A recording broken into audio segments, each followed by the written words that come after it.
So for anybody who is hiding backstage, welcome. We're going to get cracking with this Dreadbore Jank list once again. It's been a while since I played with this deck, and it has been updated a little bit, but yeah, speak soon.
Gonna be getting going soon, folks. Hope everyone's doing well out there. If you're watching this now, probably not. We'll see. I don't do this much anymore, do I?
Going live with the weird deck very, very soon.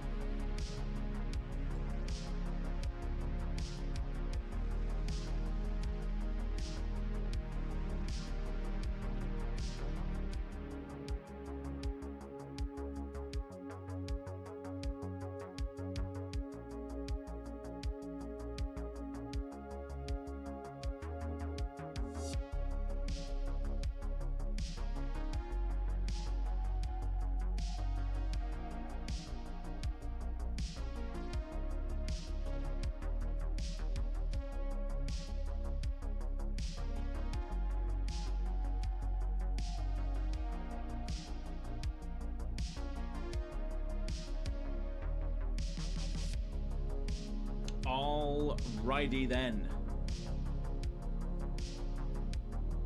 Just make sure everything's working.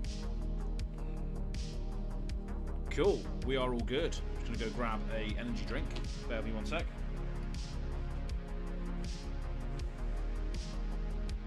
Because I'm a dirty man.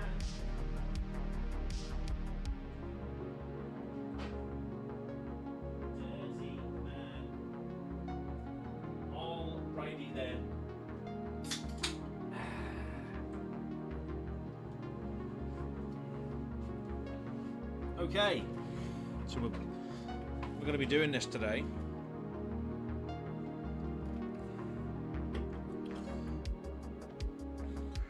So,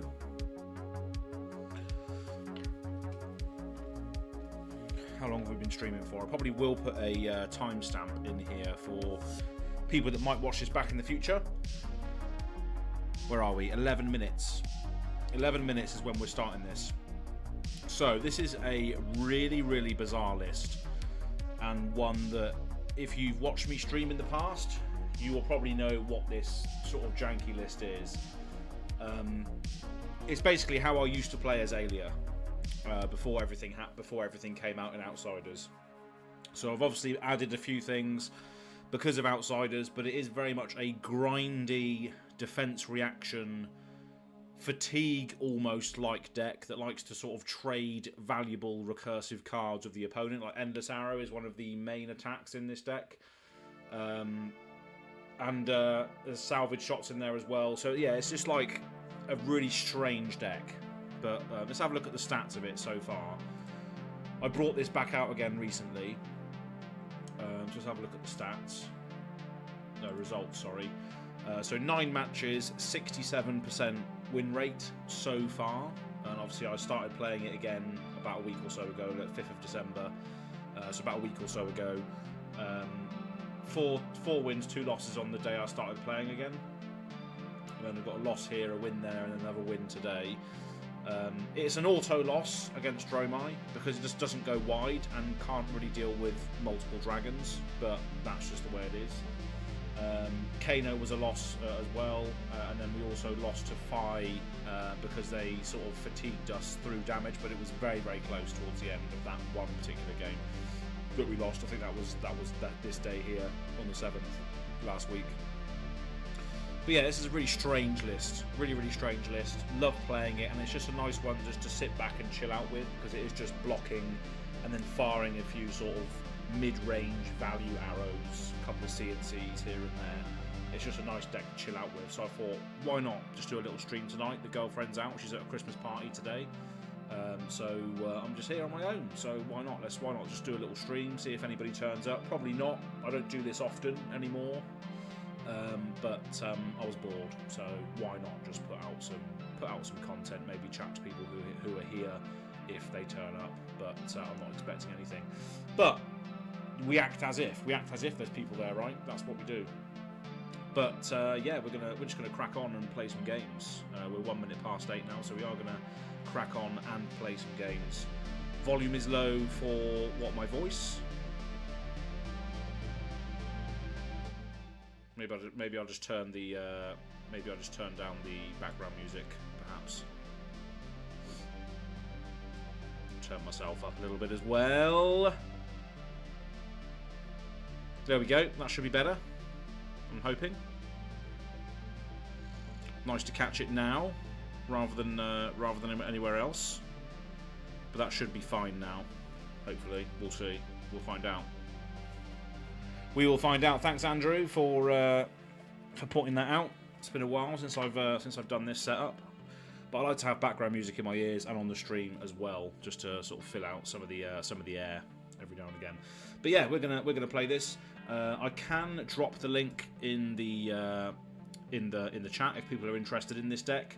But at the moment it seems like no one's here really, so we'll just carry on. So we are going to be playing this, and it's a funny deck because it can catch people out sometimes with what it's trying to do. A lot of people will think, oh, Azalea, right, this is going to be the sort of meta sort of style deck with the hyper aggro Death Dealer and all that sort of shit, but it's really not that at all whatsoever. So it can sometimes catch people out, which is funny. And I really enjoy it. That's probably one of the main reasons I love playing this deck, is just to catch people out and then pin them into a corner when they can't use D-Reacts from hand. Sometimes they can't use D-Reacts at all because of the Dreadbore and Release Attention combo.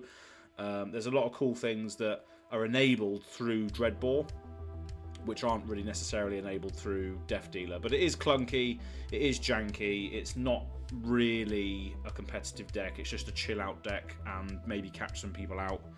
But we'll see. Andrew's giving me the thumbs up, so I'm hoping that audio has been sorted now. But if you're in the chat, say hello, that'd be great. I'm playing Dash.io, so this will be an interesting one. Haven't played Dash.io yet with this deck, but we will go first. And I think we just stack it. We want Oasis in there. Let's just stack it. Stack. We don't need the fatigue shots, but we are going to stack it with everything else. Now, as you can see here, we've got Trench to avoid Warmongers mainly, and obviously the AB stuff as well. But let's just say good luck, have fun, and see what happens with this. Yeah, let's go. No one's here. Love you too, Az. Yeah, absolutely. We can start off with a dominated attack with not Death Whistle. Do we want to do that? Do we want to waste it now, or do we just want to fire like a salvage shot at them and then Arsenal D-React? I think we just do that, don't we? Salvage shot for 5. They want to block. They want to block this anyway, don't they? They got a skull cap as well, I guess. Let's just try and force. Let's just do a drill shot. Let's just do a drill shot.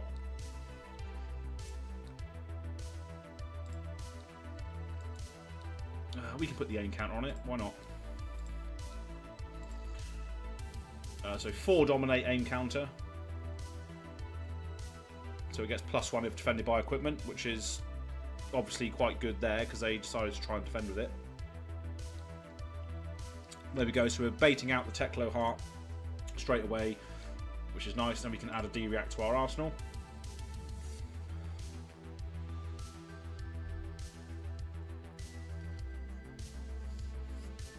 So we've got 7 block potentially here with the take cover and then another take cover here. We can also reload the Bolton shot so we don't have to load it in, which is nice. And this is coming in for a big 7, which is okay, so we'll pass. Let's take cover that. Doesn't have go again though, so and then we'll take cover again. Why not? Block 7. Reload the Bolton shot. So we are going to fully block that. No go again after that, so they're just going to Arsenal and pass. There we go, lovely old job. So we can just potentially just fire off a 9 here, which is quite nice, depending on what we see on top. Hopefully it's a 0 cost. No, it's not, it's a CNC, that can go to the bottom then. But yeah, we'll just fire off this 9 then. Double frailty on hit, which is pretty good. So firing off a 9, double frailty on hit. No D-React can be played from hand because of the Dreadbore. But again, haven't played against Dash.io before, so it's going to be interesting to see what happens here. But they're deciding to block with their equipment already. The Arcanite Skullcap being chucked under the bus here. Still have to cover up 4, which may be a D-React in their arsenal. No, they are going to galvanise it by the looks of it. Galvanise it to give it +2, yeah. So they have destroyed a few things there, which is fine. Now this is quite an offensive hand on this next turn. And they've passed straight back to us. So we are running a huge deck, 61 against 49. They're lower health at the moment, and they've just set up with whatever this is. Your mechanologist attacks get +1. Okay, interesting. Or plus... +1 defense. I can't even see what that is because my hand's in the way. But yeah, we can. What do we want to do? Use the. Should we use bullseye braces now? No. So let's pitch the premeditate. Yeah, let's just go with the bolt and shot. Obviously, it gets turned on because of Dreadbore, so we'll see what this is. 5 go again. We can overextend the bullseye braces to put the red in the ledger in and then fire it if we want to, but we'll see how they block this first. Okay, they're not going to block this. Oh, what are you doing, mate? 5 go again. They are blocking this. Cool. All right. So they're not allowing the reload, which is fine. We are going to overextend this turn, I think. We're just going to say, fuck it. We're going to overextend, put red in the ledger in, and fire it off for 6. See what they've got. Whittling down their armour quite quickly here, which is nice. And they're going to take it. They're going to take it. Take it to the face. 1 action this turn. And if we only have 1 action next turn, it's pretty good because it's a CNC there. So we can just destroy their arsenal. Whittling down their equipment already, which is quite interesting. And they're just going to play an overload script. So they're just building up their attack, their defenses here. I don't know what this does though. I can't see it. Mechanologist cards get overpower. Interesting. All right, we'll just throw a CNC then. Blow up their arsenal. It's been sat there for a while, I think. Unless they want to give me cards and equipment, which is what I want to be doing with all of these other cards that I've got.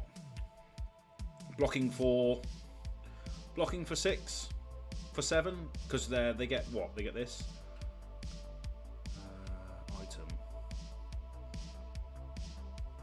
So their attack action cards get +1 block period while that thing's out. That's interesting. I've never played against that before.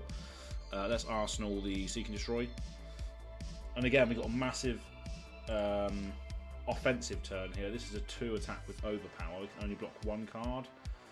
I think we got a big enough turn to just take this. I think. We'll see what they follow up with here, but another random backup protocol card. What a strange deck this is. But yeah, we got a pretty big Chungus turn, I think, with red in the ledger or battering bolt. Battering bolt's probably better to try and fire off because of the items, the item density. So if we, the thing is though, we're not going to have too much resources left to do it. So we have to, let's have a look, see what's on top first with this. I've released attention. Wow. Okay, so we've got lots of buffs here.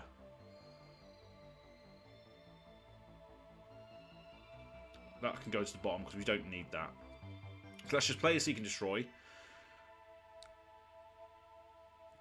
Then we'll just load red in the ledger, I think.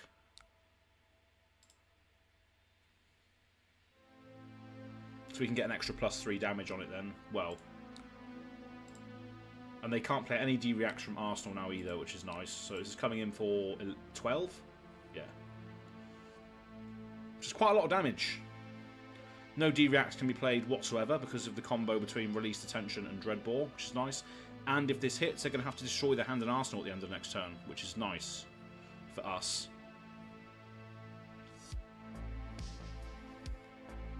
Blocking for 7, so still 5 going through. Oh, they're taking it back. Taking back their blocks. They can galvanise a few cards though to make their defence go up, which they can do with the stuff they've got out, but they're cancelling many blocks.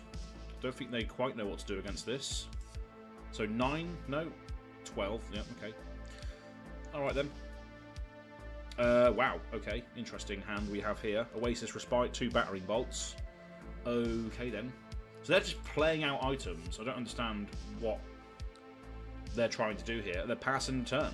They're going to have to destroy their hand and Arsenal then. Well, I'll see you later. Bye-bye. So we could load in a battering bolt and then fire it. Oh, okay. GG's then. Good game. They just gave up. They just quit. Interesting. So they just gave up. They just gave up the ghost there. Interesting. So that's what I mean. I don't know the skill level of the people that we play against on Talishar. It's not going to be the best, obviously. It's just people maybe testing random stuff, playing random decks, or maybe even learning the game. We don't know. We just don't know the quality of people that you play on Talishar. Or they could just be like, what the fuck is this deck? What on earth is this deck? What am I playing against here? But yeah, 10 matches, 70% win rate so far. 2 wins today. You only saw that one win there, but they just gave up in the end. So yeah, but this deck can do that to people because they just don't have a clue what they're against, which is why I love it so much, and that's why I used to play it a lot back in the day. Because yeah, it's just fun. I mean, again, as I said earlier, it auto loses against Dromai because you just can't do anything against Dromai with this deck whatsoever. I'm trying to think of the other. I think there might be another auto loss with this deck somewhere, but it does fairly well against stuff that likes to attack you, whether that's wide or tall, because there's so many D-reacts and stuff in it. And then the stuff that you do fire off, they do actually have to think about trying to block that, and you know, because like endless arrows and all that sort of stuff, you'll just continuously get value out of, and endless arrow is the MVP of the deck for sure. You can't just discount Azalea. She's got some good on hits. Yeah, absolutely, Andrew. You're right. Have I got the chat visible? Yeah, I have. If you are watching, let us know. Say hello in the chat. I can see there's a few of you there now. But yeah, we're just going to be chilling today and playing some of this random jank list that I've got. This is called Stalker, this list. And again, it's quite a tilting one. But we'll see what happens next time. That was a win for us there. They just gave up in the end on that first one. But we'll see what happens next on this next one. But it is mainly a pile of cards that we run as well. This will be interesting. Bolt in. I think we have to put all these in here and this. Maybe not the fatigue shots. So running 72 cards against Bolton. Good luck, have fun. Yeah, let's see how this one goes. I lost against a Bolton earlier, but that was on a Death Dealer list. Let's see how this one goes. Very, very defensive hand here. Look at this. Wow. Luckily, they're going first because we got nothing to fire back at them whatsoever. But that's the issue that this deck sometimes has, is that you can't really fire back anything at them. So we are going to block with the take cover. And the great thing about this deck as well is obviously the take covers. As long as you utilise them in the first hand, you can actually get a 5-card starting hand, which is always good. That's why I always loved take covers back in the day also. But a lot of people don't use them anymore. But yeah, I put something into my arsenal on turn 1 on the defense, which is very good. Which I can automatically get a Skullbone Crosswrap out of, plus filter the hand, plus draw more cards, which is great. And that's exactly what we're going to be doing now. Look. And we've got an arrow now as well to fire, which is lovely old job, really. So, but yeah, let's have a look, see what's on top. We've got Drill Shot on top, so we can dominate this, but I'm not sure if we're going to be able to get it because we're not running a Death Dealer list, so we're going to put that on the bottom for now, and then we're just going to lace with Inertia, and then Dreadbore, pitching the take cover, loading in the Endless Arrow. Release Attention. We can go another +3 here. I'm not sure whether we should. We will. Sod it. Let's just go. Let's go offensive. 14 Endless Arrow. Let's go. No D-React can be played whatsoever because we've Released Attention and Dreadbore in the same turn. So they can't even do a Soul Shield. They can't even do a Soul Shield against this, which is fantastic. Plus, we're lacing it with Inertia, so it means they're going to get rid of their arsenal as well and their hand. And the Endless Arrow comes back to hand. There we go. Arsenal that. Lovely old job. There we go. I don't know why they've got a Quicken token, though. Oh, because they've locked with the... How did they get a Quicken? I don't understand. I must have missed that completely. I'm not sure what's going on there. But we've got a 2 coming in. Let's just block with a Drill Shot for now. Doesn't really matter. We can get that back with Codex later on. They're going to Beacon of Victory. Here we go.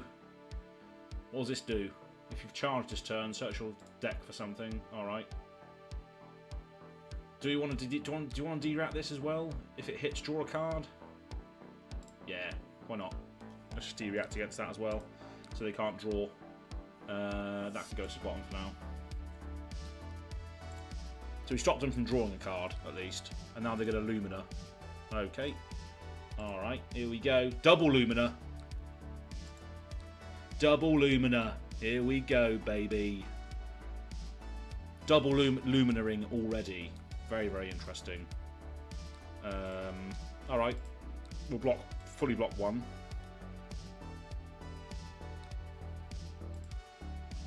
Using Bolting to give it go again. Alright. We can still block 4. Another Raiden coming in for 5. Pass. We probably shouldn't be letting it hit because they can refill their hand and stuff. But hey ho, we'll just try and soak up some damage now then. CNC on top, that can go to the bottom for now. So they are going to hit us here, unfortunately, and then do the thing. But they're just going to pass straight back after that. So they've used double Luminas already. And we're just going to leave that on top. We're going to fire this Endless Arrow for 4. We'll see what they do. See if we can force some more blocks with this Endless Arrow. No, they're not going to do anything. And they can't de-react from hand because of Dreadbore. So they can't do that either. Yeah, there we go. They've took it back now because they can't de-react from hand. There we go. Get rid of your cards, mate. That's right. And I know you've got a de-react in hand now as a result, which is interesting. So that's another great thing as well, is that you can pin them down to a degree where they can't actually defend very well because you can't de-react from hand. And there we go. There's the sink below that they've pitched now to try and play this Cadaverous Contraband, which means that they're going to be able to get back the Luminas. So we are going to fully block this out. And we are going to take advantage of our Bullseye Braces this next turn. So chuck that in there, premeditate, fire it off for 8. Lovely old job.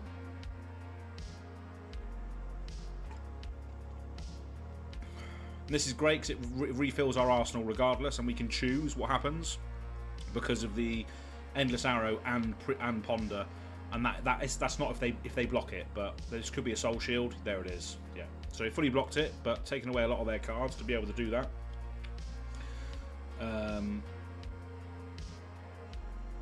We've whittled down their armour quite a lot. We've seen a double Lumina, which hasn't been able to be done properly, or very well at least.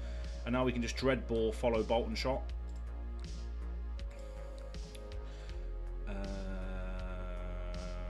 Or we could go and get a dominated thing. We're going to go and get a dominated thing.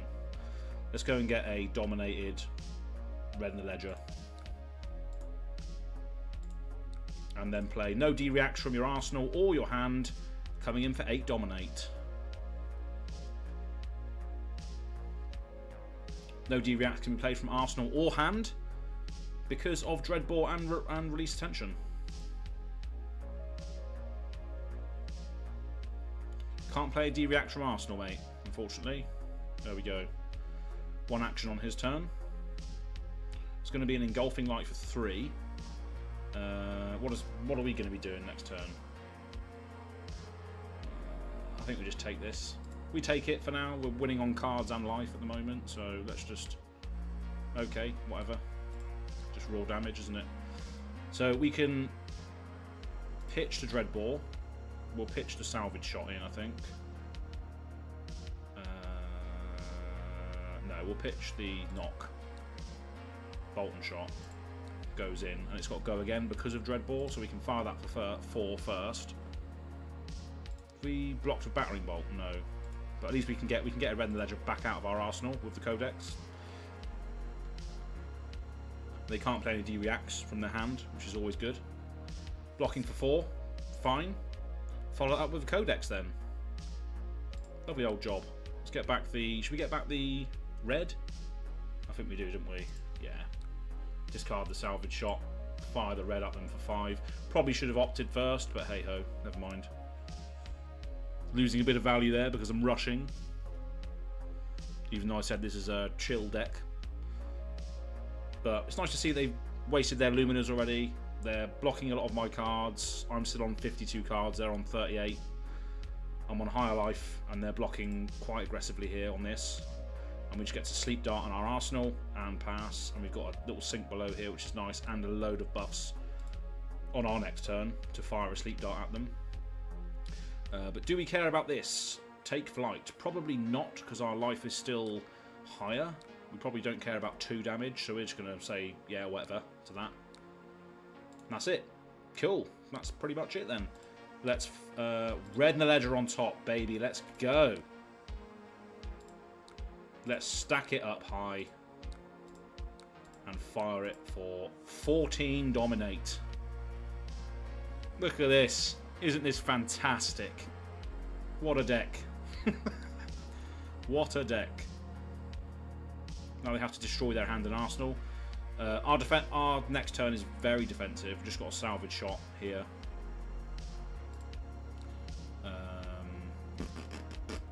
Whatever. They got 1 action anyway. Not doing anything. What a shame. Another another attack reaction. Doesn't matter. It's just raw damage. They have to destroy their arsenal. See you later. Cool. And then we just... What do we want to do? Just fire the salvage shot? Yeah. Pitch the sink below. Put the salvage shot in. And then lace it a blood rot and fire it. That's coming in for 8 because of the +1 on Dreadbore. And it goes back into the deck if it hits. And they get a blood rot. And they can't use D-reacts from hand. So again... Seeking destroys and stuff, really clearing out the arsenal to make it so that if they do draw valuable defensive cards into their hand, they can't use them because of Dreadbore, which is pretty good. And obviously this is simulating 10 damage because of the blood rot behind it as well, plus the fact it's going to go back into our deck if it hits, and they're just going to let it happen. They're just going to go straight back in there. And this is an incredibly defensive turn with the Frailty Trap, Take Cover, and Oasis.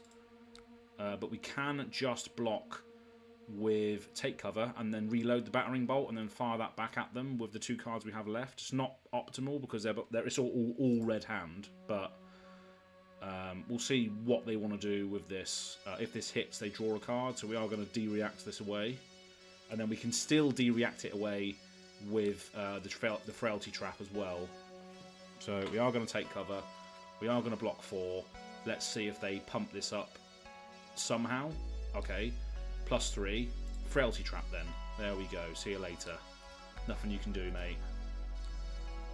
Sorry. Nothing you can do. Let's just reload in the Battering Bolt. We can blind Azalea and see if we hit a 0 cost.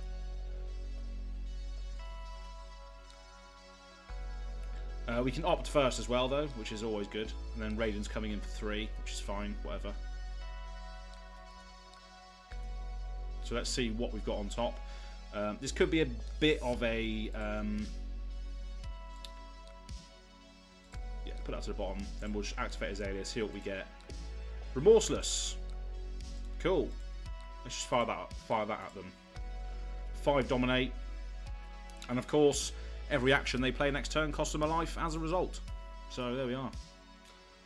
And no D-react can be played from Arsenal or hand because of the effect with Dreadbore and Remorseless. So they can't play any D-reacts again because of the combo between these 2 cards.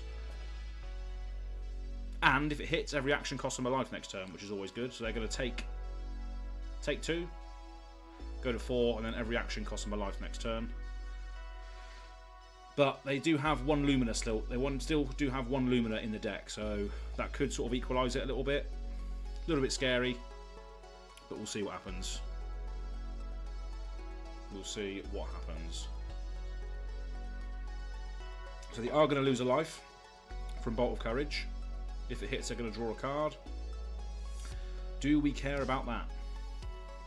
No. I don't think so anyway. They're going to lose life for every action they play anyway, so we'll see what happens. They might Lumina. They might be able to do some stuff. Beacon of Victory is going to give it quite a lot of extra damage, I believe. If they... was it +X? So they are going to go get another Lumina here.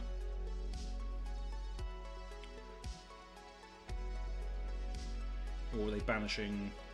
Oh, okay, they're banishing extra cards to give it extra damage. Right, I see. But every card they play costs them a life, so we'll see what happens with this. They are still going to lose life. They are going to play Lumina as well, I imagine. They're probably going to play Lumina this turn. We'll see. We will see. They're trying to skirt around the Remorseless here. So Celestial Cataclysm coming in for 7. Go again. Okay, we'll take it, I think. 2 to 9. What's going to happen? What are they going to do? Still got 2 block on the armor here. It's probably the time to cash it in at the very last minute. CNC. Can they kill me with a reaction? I don't think they can, so let's take it as well. They can...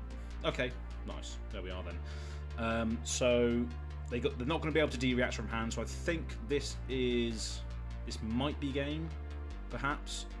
I think we need to play the Lace of Inertia rather than the Premeditate.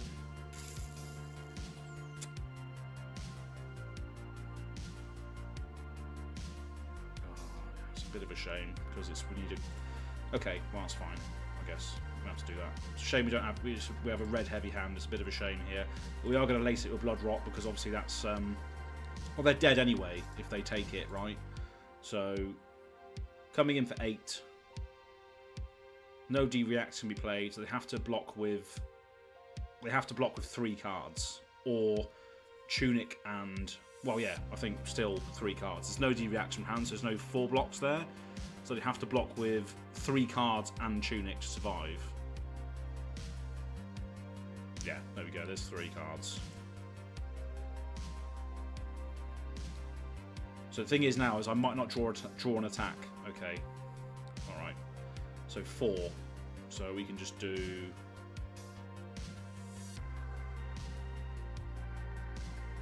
They haven't got any cards in Soul left, so...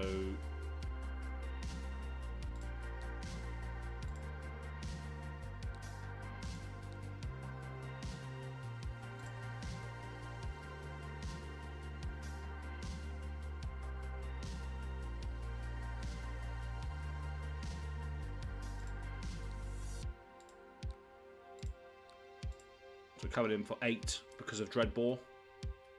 So the 8 is pretty significant right now because, yeah, blocking again for 8.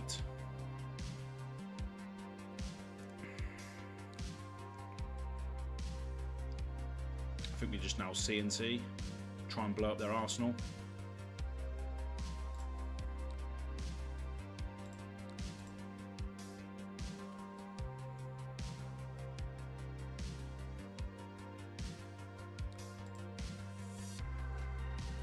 It's close. It's very, very close.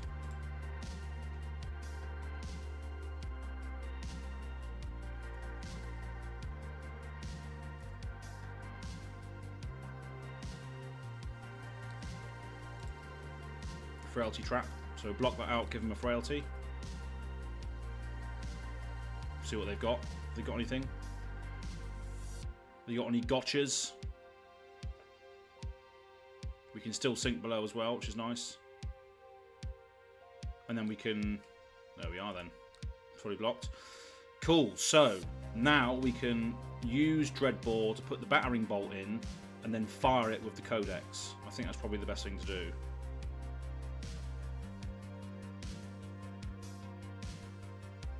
I think that's probably the best thing to do. So Dreadbore in the battering bolt, which will push it up to 7, so it'll be a 10 attack. So it'll be 10 damage coming in here. And I'm fatiguing them as well. They've got 9 cards left. So they just have to keep blocking, which is another thing that's going for us right now. Having to block. And they've got a D-react in their arsenal, by the looks of it. Yeah, there's a D-react in the arsenal. So they've got 2 cards to come back at me with. Which is the scary part, but we've got a frailty trap here. And this is coming in for 3. So again, we can frailty trap, pass. Frailty trap, give them another frailty token. And that's all of their Luminas now gone also. Which is good. And now we can just, what do we want to do? We want to load Dreadbore here for 8, don't we? We want to keep 8ing him, basically. Let's just keep doing that.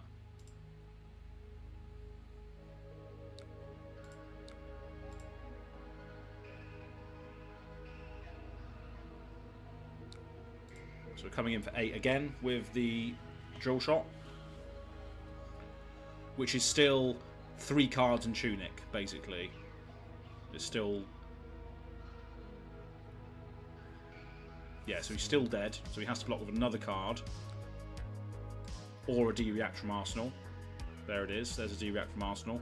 So they're just going to keep coming back at me with 2 cards.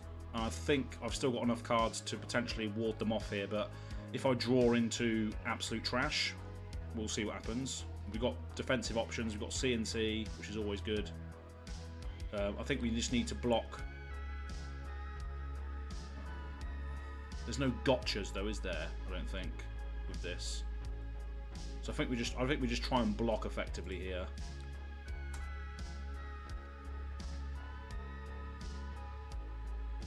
Okay, snappies and now a Raiden perhaps, which is fine because we can just take cover that.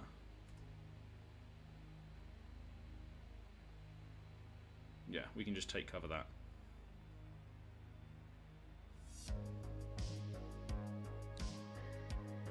Could just block for 3 though. Yeah, we'll just block it out. Arsenal will take cover. We're winning on cards, which is fine. We can play defensive here, I think.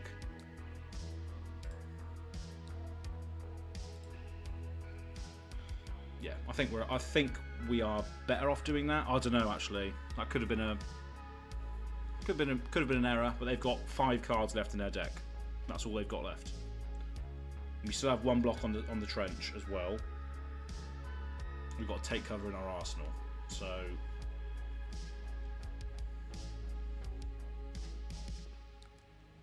tunic, here we go. They could just get me here, to be honest. But V of the Vanguard. Okay.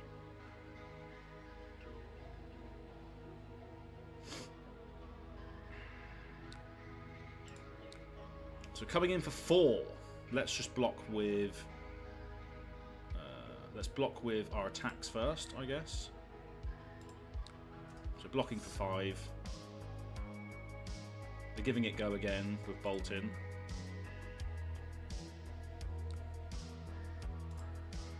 Still got some block in the form of. They can give this go again with bolting again, can't they? So let's just block for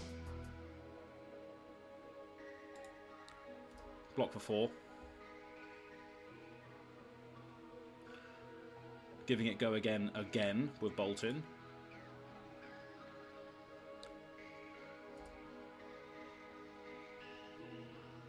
Valiant thrust, 4-7. We can still survive. We take cover.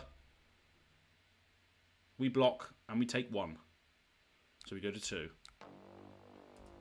They have 2 cards left. What are they going to do?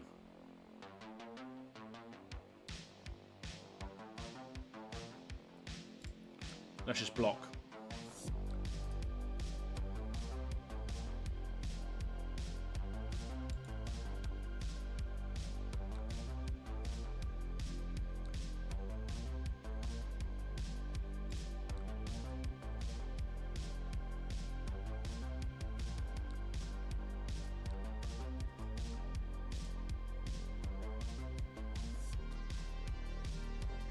I think I win now.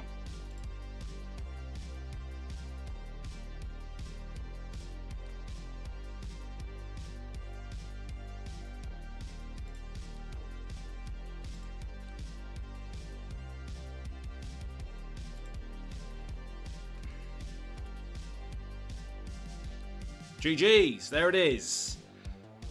Dreadbore Azalea goes to fatigue. Good game against Bolton and survives a double Lumina turn. But again, that's just what happens with this deck. People just don't know what it is. So we've got 2 wins on the board today already. It's just funny. Good game. They're probably not going to return the favour, but there we go. There we go. So 2 wins today already with Stalker. GG, absolutely playtime TCG. I think you know what's going on with this deck. I think you've watched it a few times before. But yeah, that was a GG situation. Absolutely. There was a couple of scary moments towards the end there with like the Valiant Thrust and stuff that could have killed me if I didn't have the 4 D-React in my arsenal. So I think I played that well to a certain degree. But they had to go for the win there, didn't they? They had to try and get me. But they didn't, unfortunately. But yeah, thanks for coming to hang out. I don't do this often at the moment, but it's fun to do it every now and again. So let's see what we get next time. But as I said before, it's very much an auto loss against Dromai. We've got 3 wins today. Currently sitting at 11 matches, 73% win rate. So yeah, but this is very much my own sort of brew. I've played this for ages. This sort of weird deck.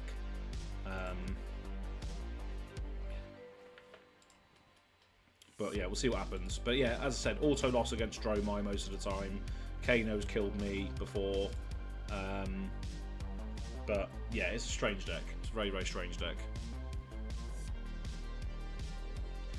But we're sitting pretty today on 3 wins. So we'll see what happens next. See if we get someone else. Kano. Oh, here we go. Alright then. Let's go first, I guess. So AB3 on the board. We need to add in the Oasis, and a lot of the sync belows and D-reacts here are obviously useless. So what else is useless in here? Take covers are pretty much useless. We'll put the yellow take covers in instead of the red ones just because it's AB. But then apart from that, we'll chuck in another fatigue shot. We'll chuck in a fatigue shot just because it's an arrow. But apart from that, that is pretty much what we're running against Kano, I would say. And the 60 card deck, we just try and do it, I guess. Fab with Erica. Hey all. Hello. Welcome to the chat. Hope you're doing well, Erica. Fabratorium, welcome. Here to watch the boss. Well, this deck is a very strange one. I'm not sure whether you saw the title, but it's Dreadbore, Jank, and Chill.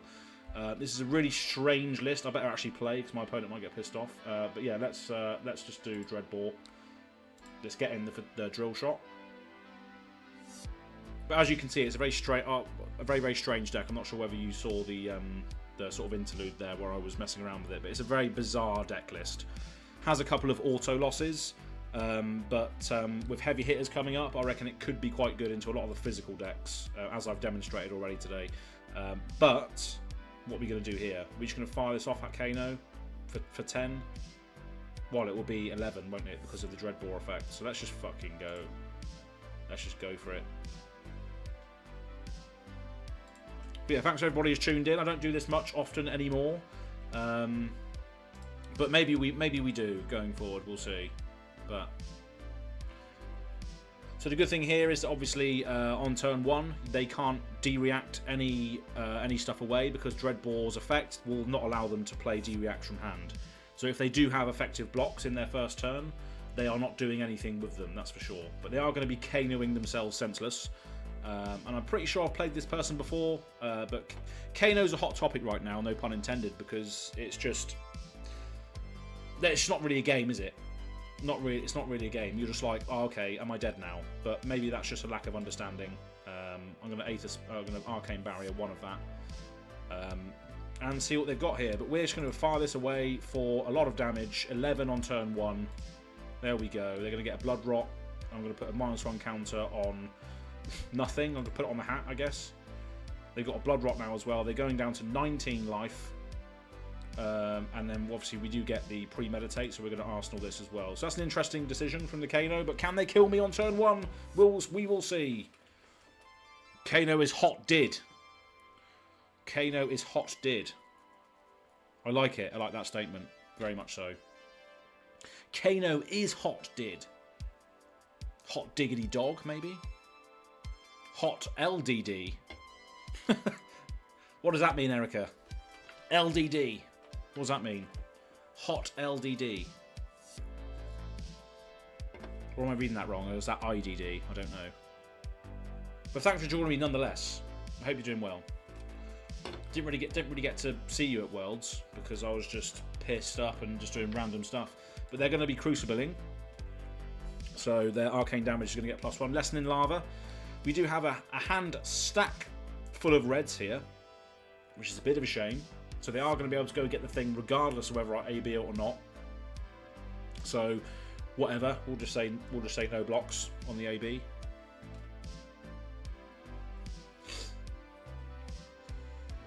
Tome of Aether Wind. They still have to pitch to prevent damage on the Blood Rot Pox. And they are going to Tome of Aether Wind. So draw 2. Draw a card. Alright. So I've taken 4 damage already, so I could take another 4 damage if they blazing me this turn. Aether Flare. Right. Okay. What's that going to do? Nothing. 3 damage. Alright. Are they going to play the Blood Rot? No. Absolutely not. There we are. Kano is hot indeed. Ah, we got there in the end, Erica. We got there in the end. I knew what you meant, I think. But yeah, he is hot. He is hot at the moment. This is quite good because we can use this with Azalea to reload the Sleep Dart in rather than using Dreadbore, which is quite good. So we'll just do that. And this is going to be one hell of a swing coming at Kano right now. So take aim, reload the Sleep Dart in. Reload the Sleep Dart in. Play Release Attention. Play Lace of Inertia. And then fire the Sleep Dart for quite a significant amount of damage. And it also means if they do not block it, they're not going to be able to Arsenal anything, which is always good against Kano. You don't want to be letting Kano Arsenal cards. Whether you're playing this Jank deck or any other deck, it's always nice to get rid of his Arsenal or not allow him to Arsenal any cards. But this is coming in for 14, I believe, with an Inertia on it, which is still quite a lot of damage that he has to deal with.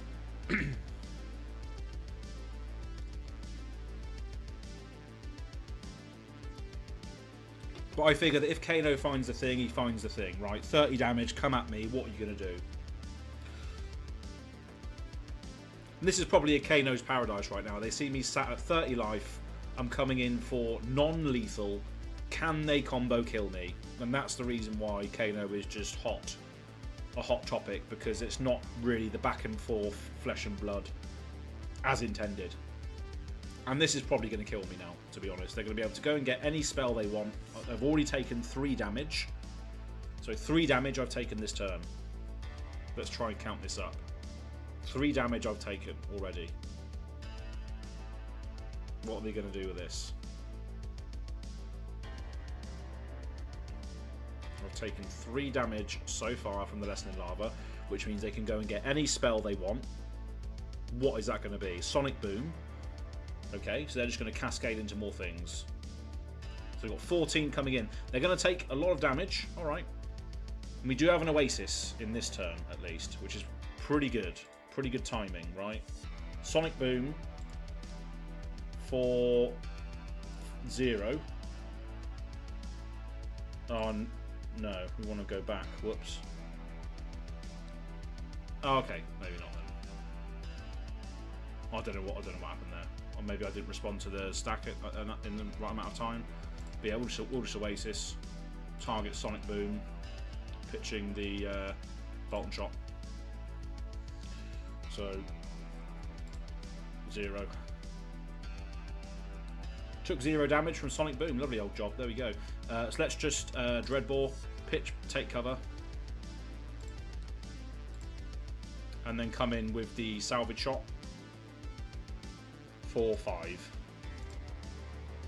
So that's lethal on the stack. But we're on 23 now, so I don't know whether we're going to survive this or not. But we'll soon find out. Can they kill me at 23? Can they kill me at 23?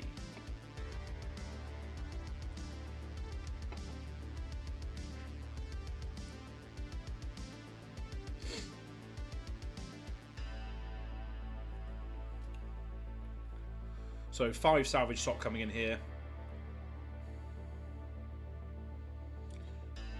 They have to block with 2 cards to survive. So do they want to block or do they want to try and kill me? This is the thing. They're going to take 2. Okay.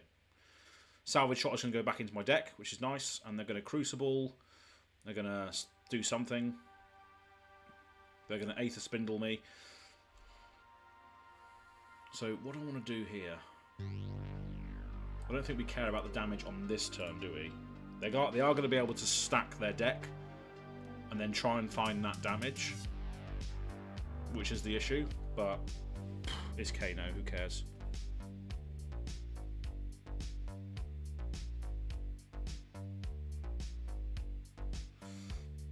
Oh, they put a card on top of the deck. Well done. Absolutely. Right, so let's just... they're not going to be able to discard a card with Codex, so that doesn't really matter.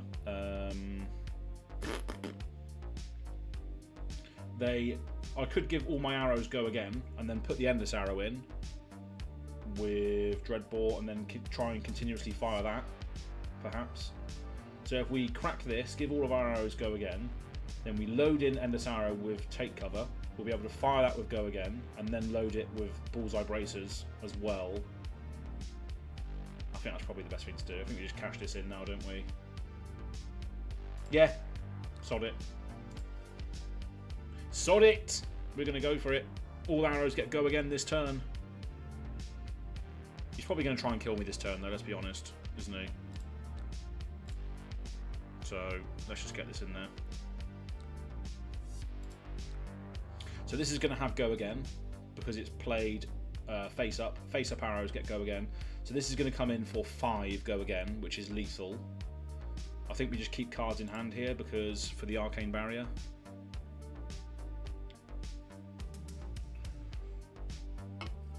Yeah, here we go. Here we go. He's going for it. He's going for it.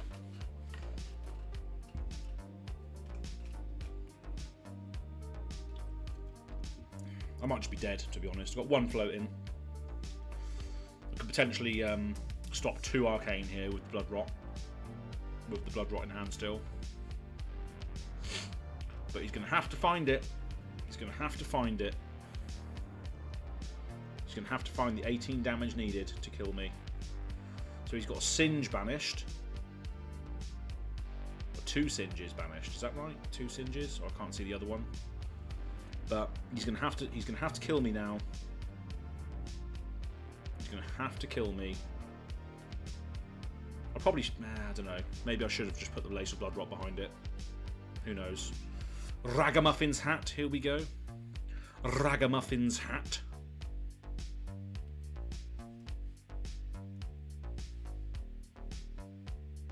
Kano, man. It's just like, okay, whatever, isn't it? Aether Wildfire, there it is. Can I survive? Probably not. We will see. 2 AB I've got. That's it.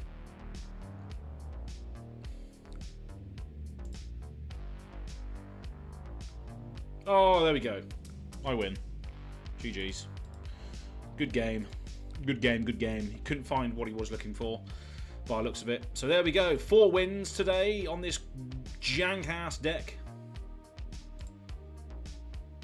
So 4 wins today. We've had a win against Dash.io, Boltin, Kano, and then 1 win off camera, I believe, against something else.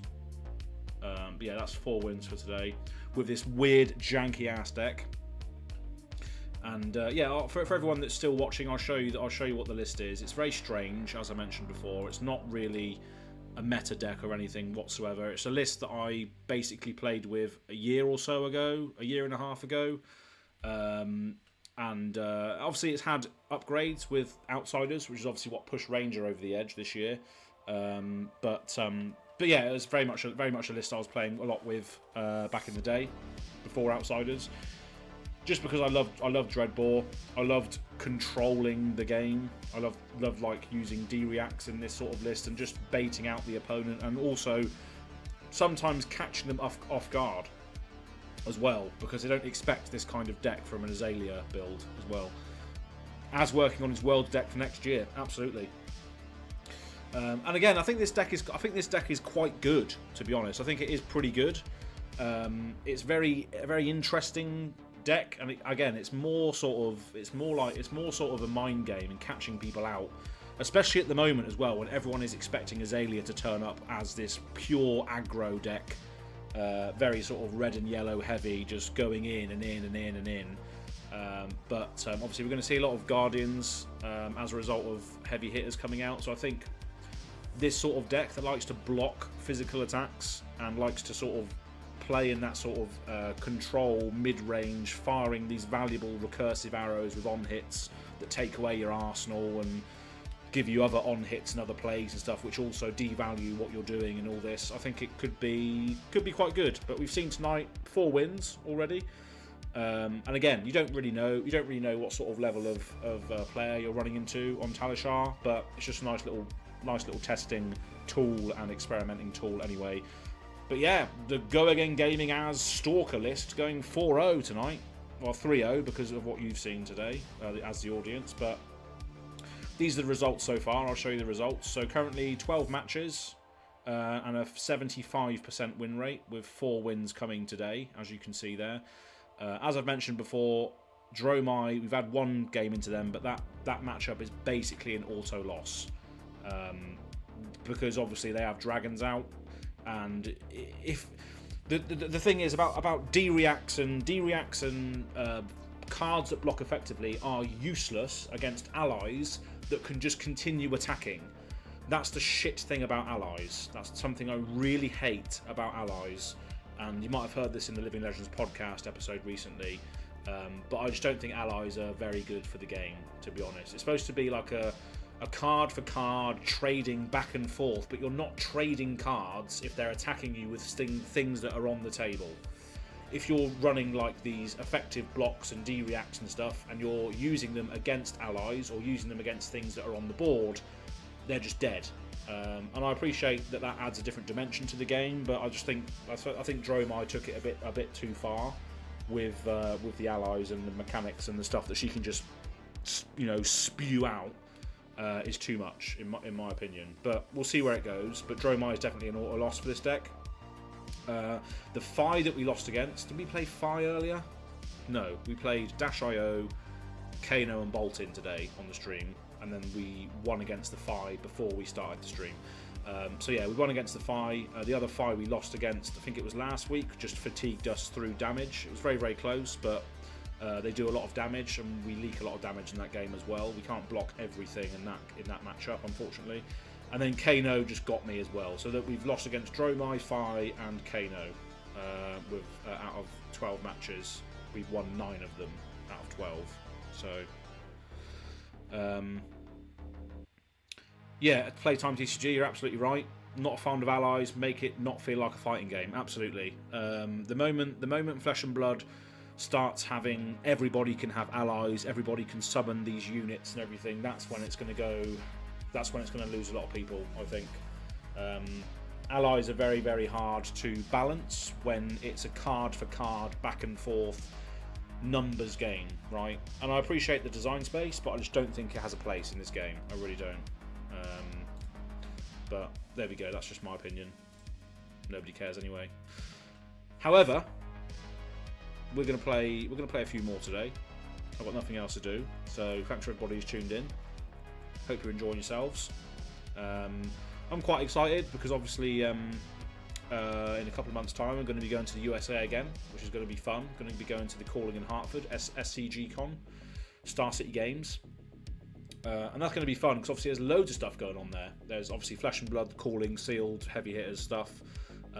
There's a couple of other side events like Super Armories and that as well, and there's Lorcana and Magic there as well, so there might also be other people from those scenes hanging out as well, perhaps. So it's going to be fun, it's going to be really, really cool. Going to be meeting up with a lot of the East Coast people in the Flesh and Blood scene, so that's going to be great fun. And of course, as you can come to expect, I'll be vlogging the whole fucking thing. Of course I will be. And you're going to see me pissed up again, no doubt. And can't wait to show those Americans a great time. Hopefully some of them can keep up with me with the drinking, but we will see. We'll soon find out. But I hope everyone's having a great time today. It's a Thursday evening today, and my girlfriend's out. She is at a Christmas party tonight. My Christmas party is tomorrow night, so that'll be interesting. Probably be pissed up tomorrow night. And also, if anybody who's watching this now or in the future, I'm going to be doing a Christmas Day stream. So if you're lonely, bored, or just want to sink some drinks with me on Christmas Day, I will be here sinking very many drinks. Probably not playing Talishar, just probably hanging out and chatting. But yeah, and also we got the Living Legends podcast live stream next Friday as well, which will supersede the actual podcast release on the Wednesday on Red Zone Rogues channel. But you're going to be doing a live stream Living Legends podcast next Friday, and then the audio version will be out on the Saturday. So again, if you're not doing anything, come and join us next Friday on Living Legends podcast over on Red Zone Rogues channel. That's that. Anyway, let's play another game, shall we? 75% win rate. Dreadbore Jank. Absolutely. Maybe I'm just at home. Maybe I'm just at home with this deck. Maybe this is just the way I'm supposed to play. Control Azalea. But hey diddly ho ho. Decks and Drafts, how's it going, mate? Hope you're doing well. Thanks for chipping in. I know your fab days are pretty much over, for now at least, but I hope you're doing well.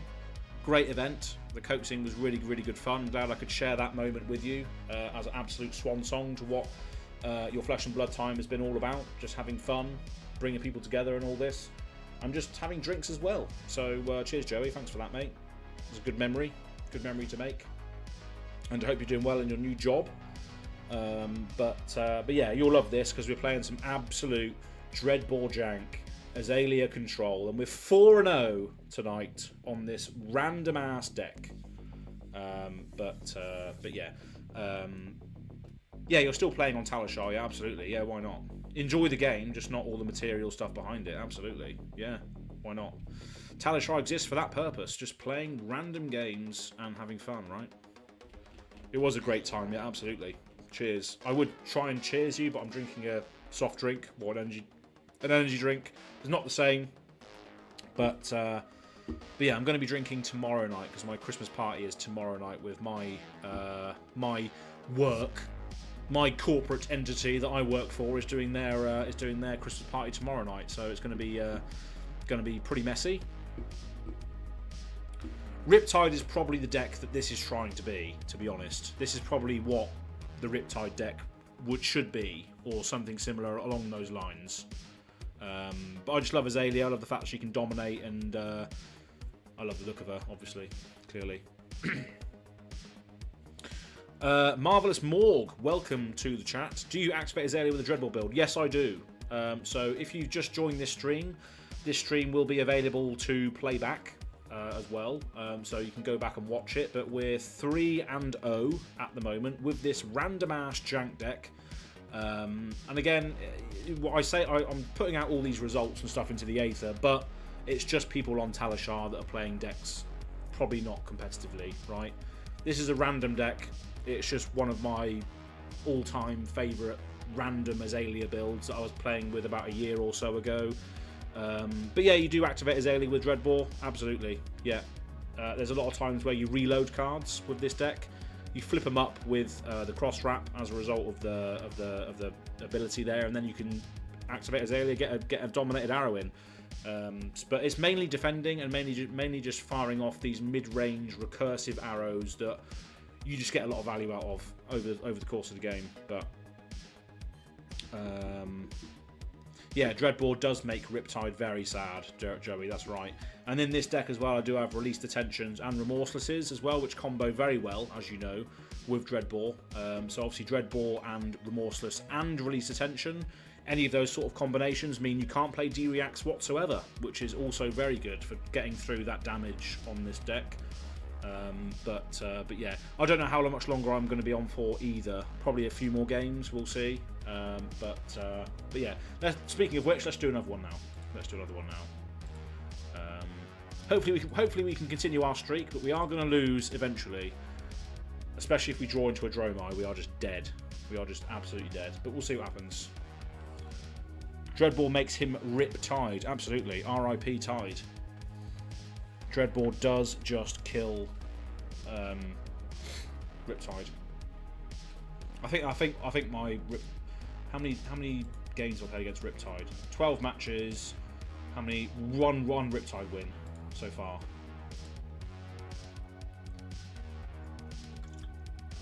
But yeah, I can't wait to get drunk tomorrow. It'll be fun. Christmas parties are always good, aren't they? Bravo. Okay, this will be an interesting one because obviously Bravo likes to rickroll.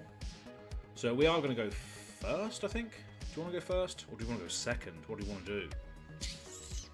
I think we want to go first. So good luck, have fun, and we're just gonna run fucking everything. We're gonna run pile into Bravo. We're just gonna run the absolute pile.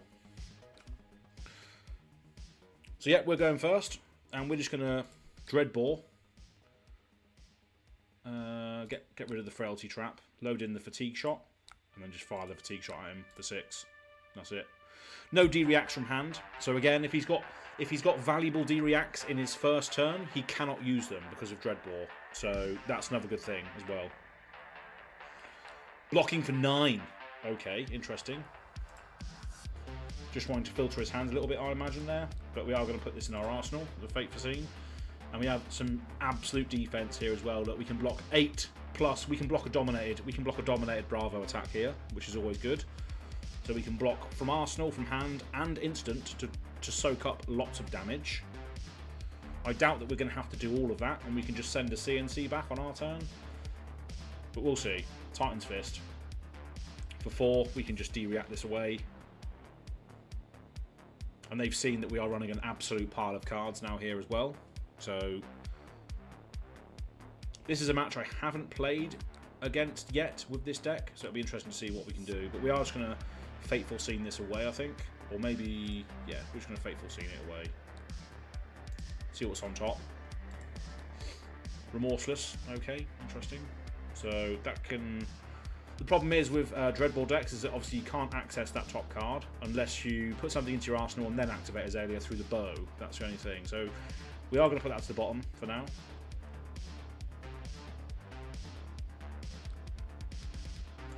Fully soak up that damage. And we are just going to fire the Remorseless this turn. So we are going to Dreadbore, pitch the CNC, I think. Load in the Remorseless with +1, and then fire it, pitching the Oasis. We are giving them quite a lot of information here, though, with regards to what our deck's going to be, but obviously this Remorseless cannot be defended with any D-reacts now at all because of Dreadbore and the Remorseless effect.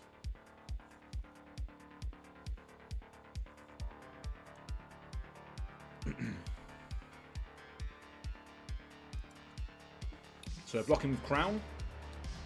Interesting. Nice to see that go already.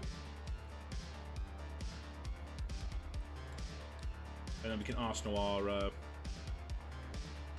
D-react. So they are going to activate Bravo. They're going to try and rickroll me here, look, with a Starstruck. But we don't really care about that, to be honest. We're going to put an Endless Arrow in our graveyard, I think, maybe.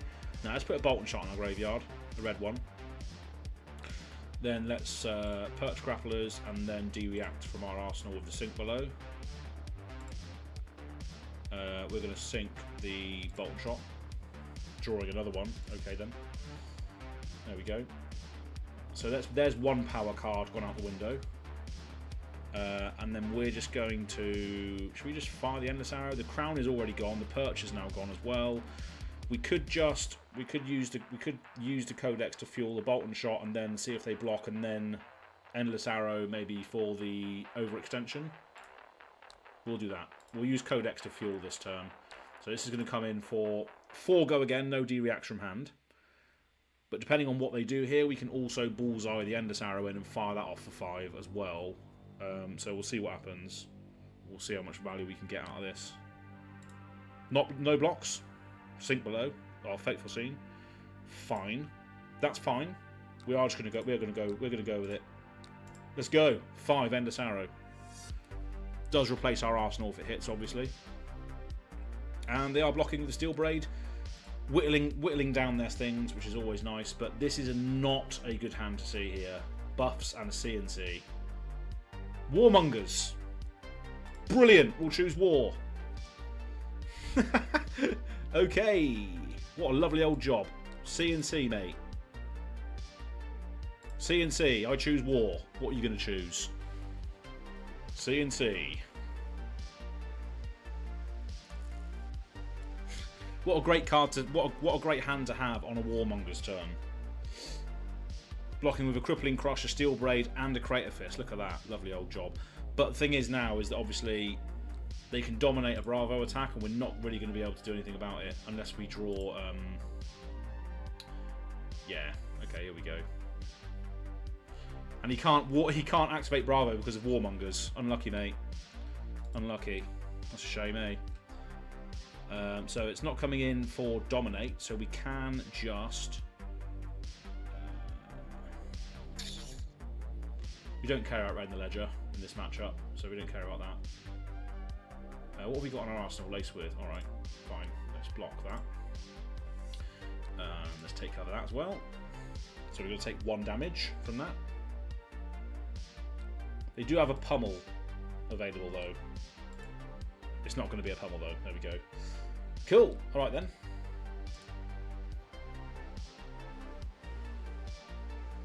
Okay, then. There we go. So let's flip this up, see what's on top. So this drill shot is going to be able to come in for 8, which is nice. So we're going to be able to do that. We could go and actually dominate something here because we can reload the drill shot. I think maybe we do that instead. I think we go and get the endless arrow to try and refill our arsenal. I think that's probably what we try and do. Yeah.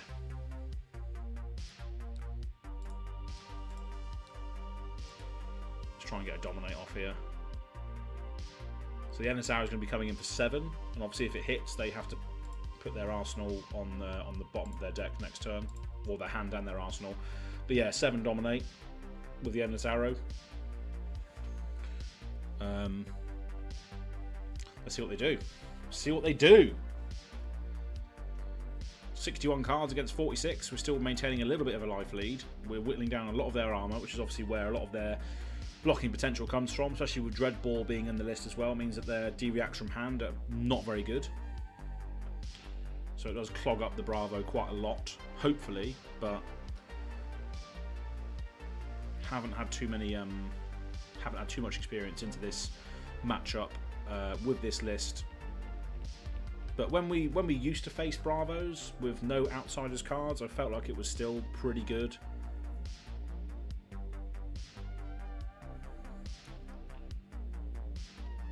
And again, they have to sort of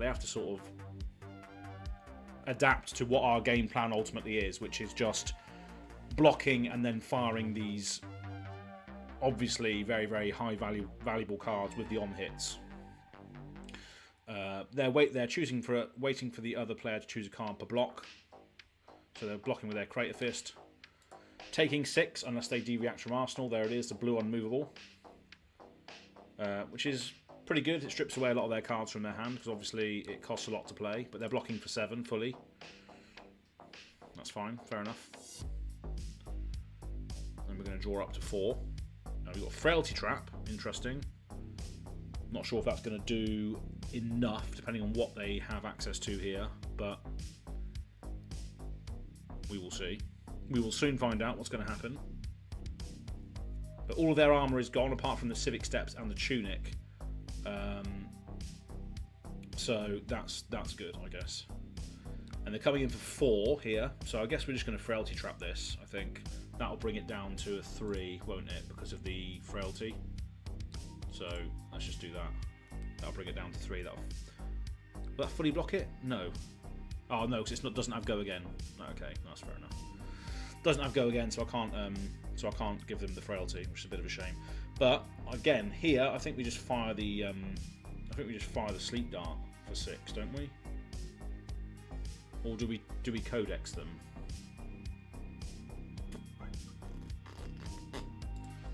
We codex them and try and get an endless arrow back. I think we probably do that, don't we? So we pitch into Dreadbore for no reason, and then we still have to discard a card though. So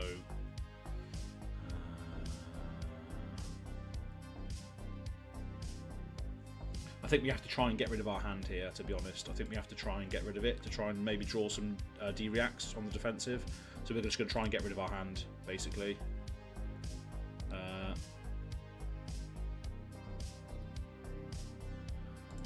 we're not going to load an arrow. We're just going to codex and get back the endless arrow and then discard the drill shot, just so we can refill our hand, because we need defense on this next turn. So we're going to flip up this and see what's on top, get that to the bottom, and we just need to pray for defensive cards on the next turn. But yeah, they're gonna be taking it, which means they are not afraid of the damage here by the looks of it. But we'll see.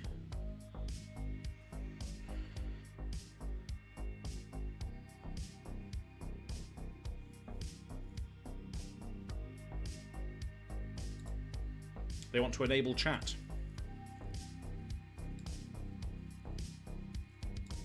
Is this one for the Dreadbore jar?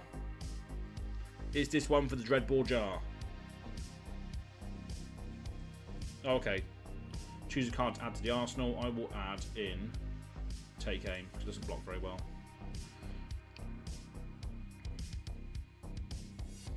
So they wanted to enable chat and then just not enable chat and then just not chat to me. Outrageous. But they are going to give something. They are going to give something dominate now, which is going to be scary. Because yeah, Spinal Crush for 9 dominate. So we're not going to be able to do anything next turn. So I guess we just chuck away. We just chuck away Bolt and Shot and then take sick. Go down to 31 unless they have a pummel behind this.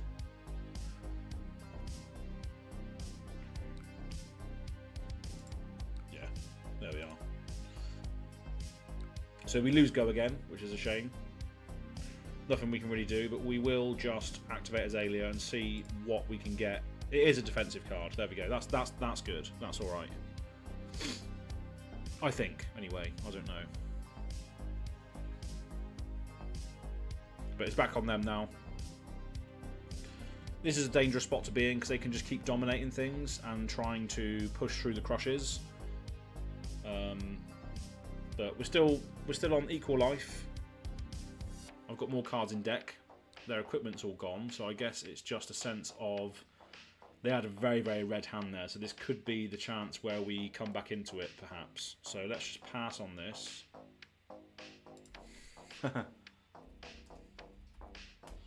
Yeah, they even said red hand, big sad. Absolutely. So we just need to Fateful Scene this away. Salvage Shot on top. Do we care about that? Probably not. No. Let's get that to the bottom. And that's it. Cool. So here we can just load in the Endless Arrow with Remorseless and then fire it with the Premeditate behind it, and then Arsenal the take cover, which is good. So this is going to come in for 8 now. No D-reacts from hand, again, because of Dreadbore, of course. And then we can Arsenal the take cover, which is great with dominated attacks, because it means when you use it as a D-react, it has reload on it, so you can reload another D-react into your arsenal, which is always good. I have actually been thinking about putting Down and Dirties in this list as well, because of the fact that if you reload it, you can then defend with it from arsenal, and you can defend with it from arsenal anyway. So if you put it there, so it could be a good defensive option instead of things like battering bolts. So that's another thing I'm thinking of putting in here, or experimenting with at least. Maybe like a 1 or 2 of, perhaps. But yeah, this is going to be coming in for 8. Threatening a Ponder, which is always good as well, because it allows me to decide what card I put in my arsenal. Ultimately, I want D-reacts in my arsenal, because it prevents the Dominate effect. But yeah, this is also good because it comes back to hand as well. So they're going to pass on it. Alrighty then. I'll put the take cover in my arse. Not very good defensive options here, unfortunately. They're coming in with a Starstruck undominated. So coming in for 10. So we can stop this.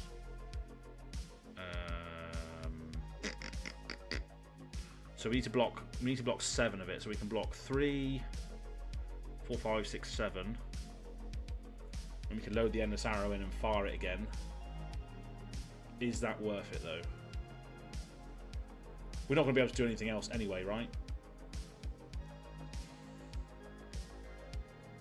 Yeah, because we can play this for 3, block 3, block 2, block 7, but we also get to reload off of this, so we can still keep a buff in hand, which is fantastic. So I think we have to do that, don't we?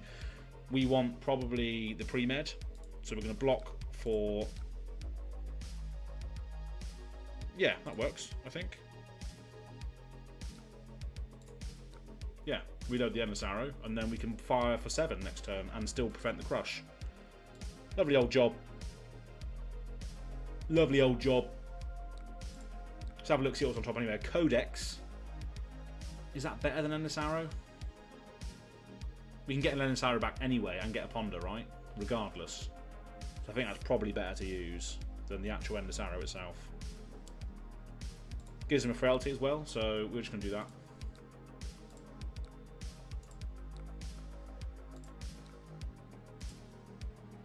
So 7 endless arrow, and they got a frailty now as well. So I think that was probably the best thing to do.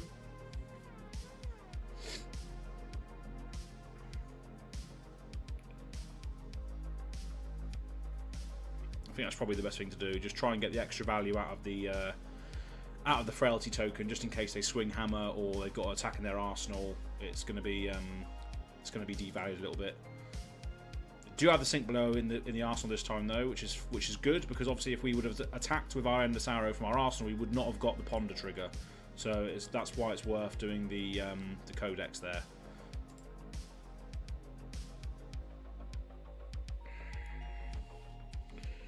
And we've got a Titan's Fist coming in for 4 or 3 because of the frailty. Our next turn could be a laced with arrow. Let's just chuck Red and Ledger away because that's not very useful in this matchup. Fine. And then we can just Dreadbore in the endless arrow and shoot for 8 after we lace it, which is just great. Unless there's something on top that we might want to access, but probably not. Another codex. Nah, we don't want that now. We just want to play this out. Arsenal will sink below and then come in for 8 with the endless arrow.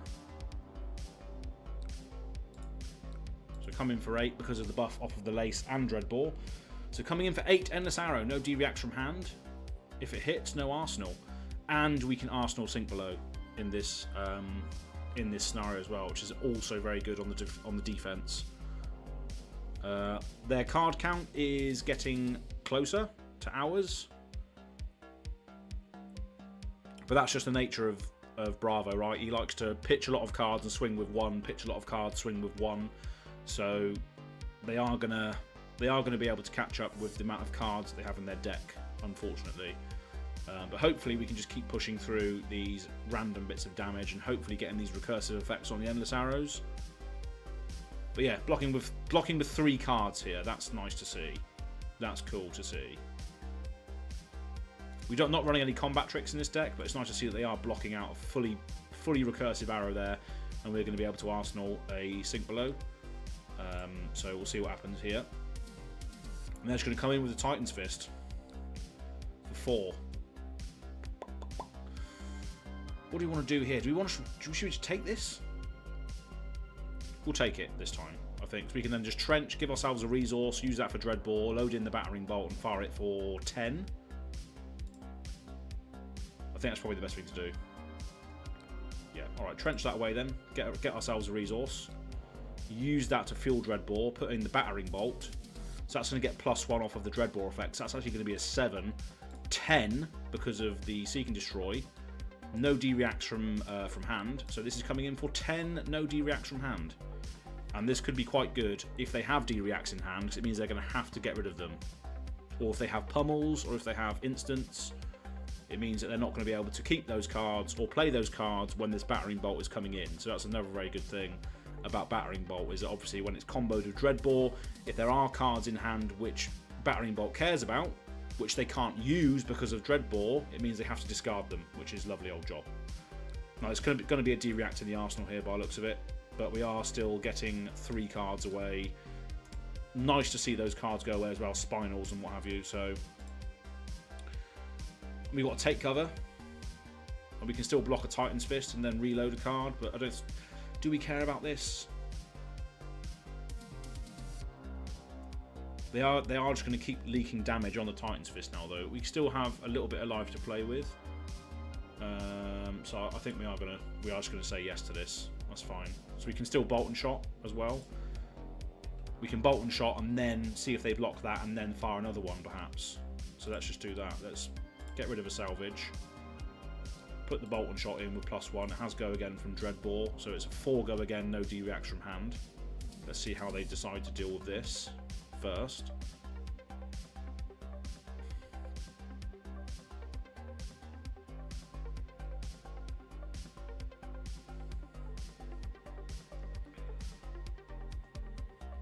But as you can see, you know, Azalea into Bravo normally is just like who can rickroll the other one first.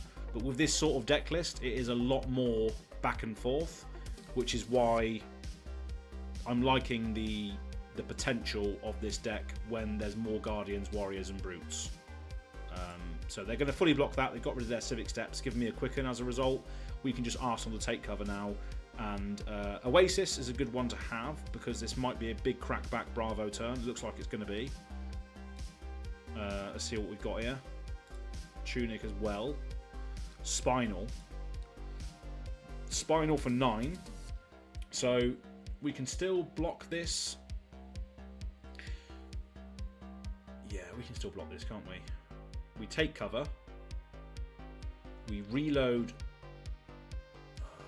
Yeah, so we take cover, reload the battering bolt, and then use the salvage shot. No, then use Blood Rot to pay for the Oasis, and then not take the damage. Then take some damage, but not all of it.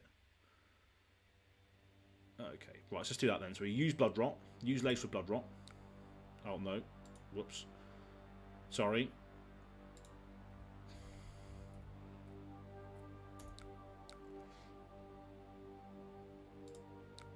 Cool. Right, so we will pass.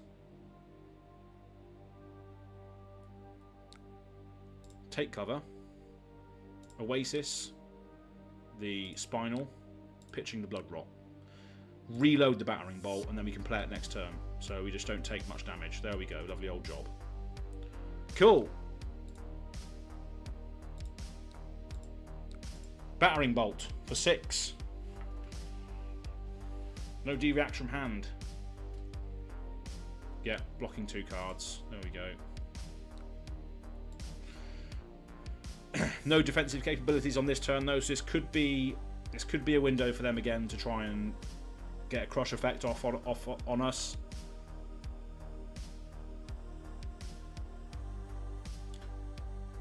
Right Time Gaming, how's it going? I'm not playing with my spoiler card, no. This is pure Dreadbore Jank list. This one. Luckily, we can actually just block with these 2 cards.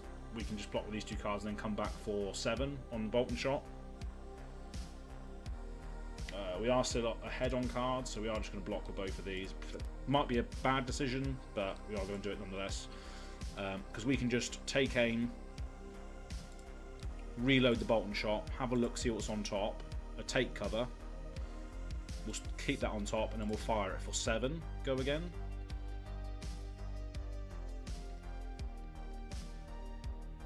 Ian, this is a really old list. This is, well, I'll say it's an old idea, basically. I used to play with this sort of Dreadbore defense control Azalea like last year before Outsiders. I've just added a lot of new Outsiders cards to it because obviously those cards are amazing. They are gonna defend all of this, which is fair enough. Hopefully we can draw into. Obviously we know the take cover's coming. Hopefully there's another D-react in the hand as well. There is. There's a frailty trap. Okay. But we're not going to be able to do any. We're not going to be able to do any. It's dominated, so we can actually block all of this, which is good. So we can pass on this. We can take cover, and then reload the frailty trap. There we go. And they've used a Terrace under there, so they're not going to be able to to make use of that effect, which is nice. But we're just going to have to pass straight back, which is a bit of a shame. Going to put the Blood Rot in there. We got another trap in our hand here, but I'm not sure. This is another window for the Bravo to potentially get more value than us. They're nearing the same amount of cards as us in deck, and they're ahead on life, so I think this is not looking too great for us now. We've whittled them down quite a lot, but I'm not sure if we're going to be able to stop the crushes going forward. We'll see. But here comes a choke slam for 8. They've probably got a pummel behind this as well.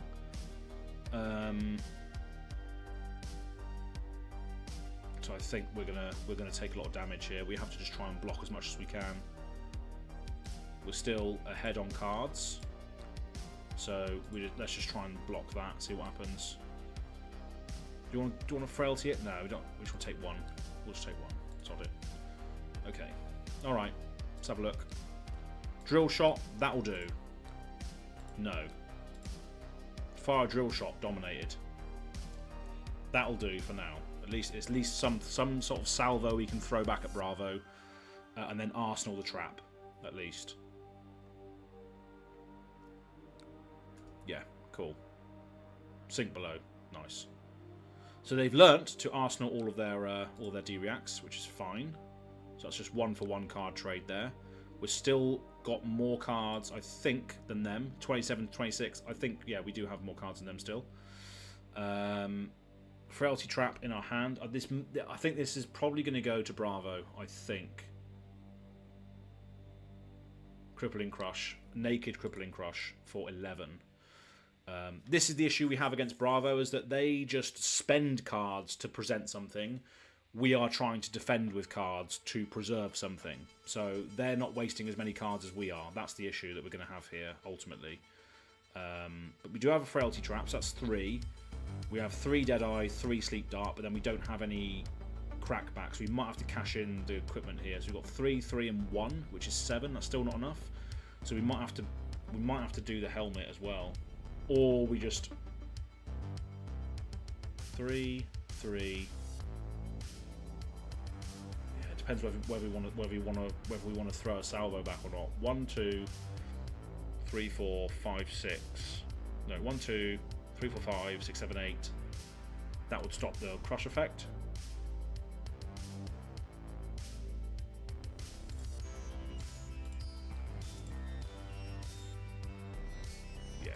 I think that's the way to do it.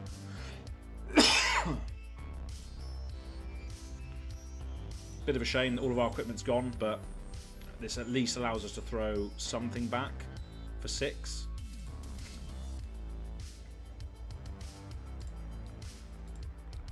And if this hits, it means they can't dominate anything next turn. So for 6 is still quite a nice amount.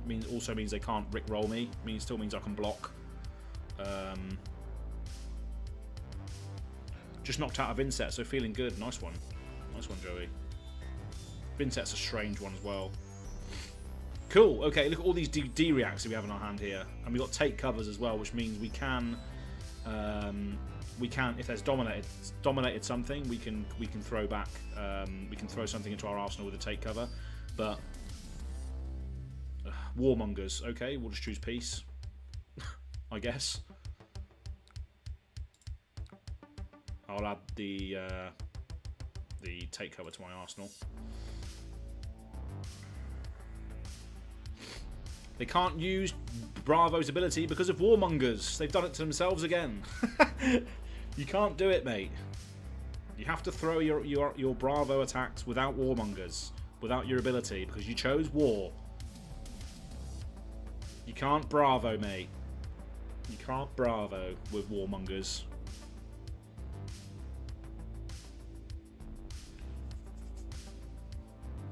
Disable from the arsenal. Here we go. Coming in for 7. We can take cover. We can take cover and Fateful Scene and then throw back the CNC, perhaps. Pass.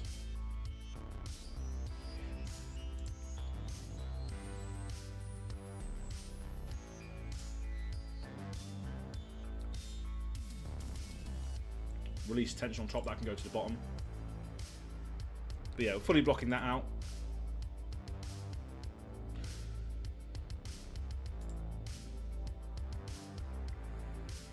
Might as well put the CNC in my arsenal. Why not? It's a shame we don't have a. It's a shame we got a red heavy hand here because we can't really arsenal another D-reactor, which is a bit of a shame. So we're still ahead on cards. So let's try and hemorrhage more cards by playing out this CNC. No D-reacts can be played, so we can have to block with 2 cards, or try and leverage this Civic Steps again.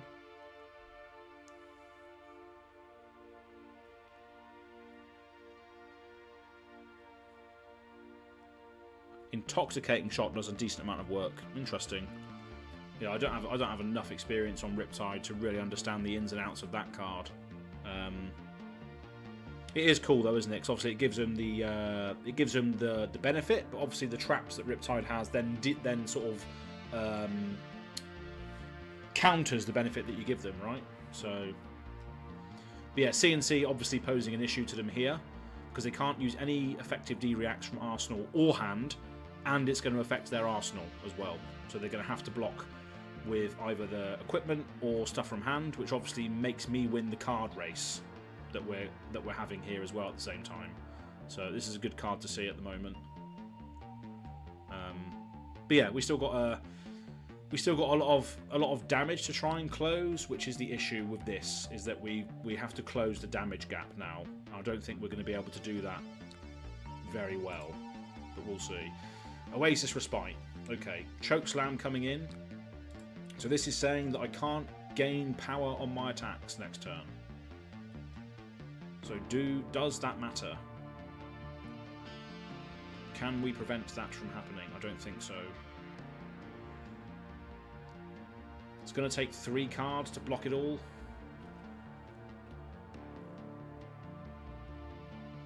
We're still winning on cards, I think.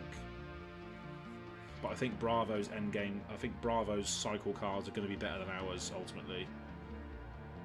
Choke Slams and Macho Grandes and stuff, so I don't know what we're going to do with this. Do we just leverage our life? No, probably not. Block of red in the ledger. We're not going to be able to play the battering bolt anyway, so I guess we just use Oasis here and then arsenal the battering bolt. Yeah. Pummel. Okay.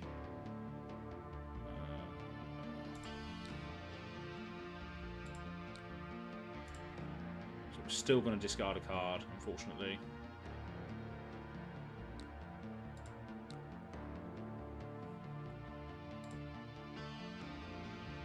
It's a bit of a shame. Yeah, I think this is it. I think this is it for us now, unfortunately. Yeah, they're going to come in with Dominates now and just finish it off.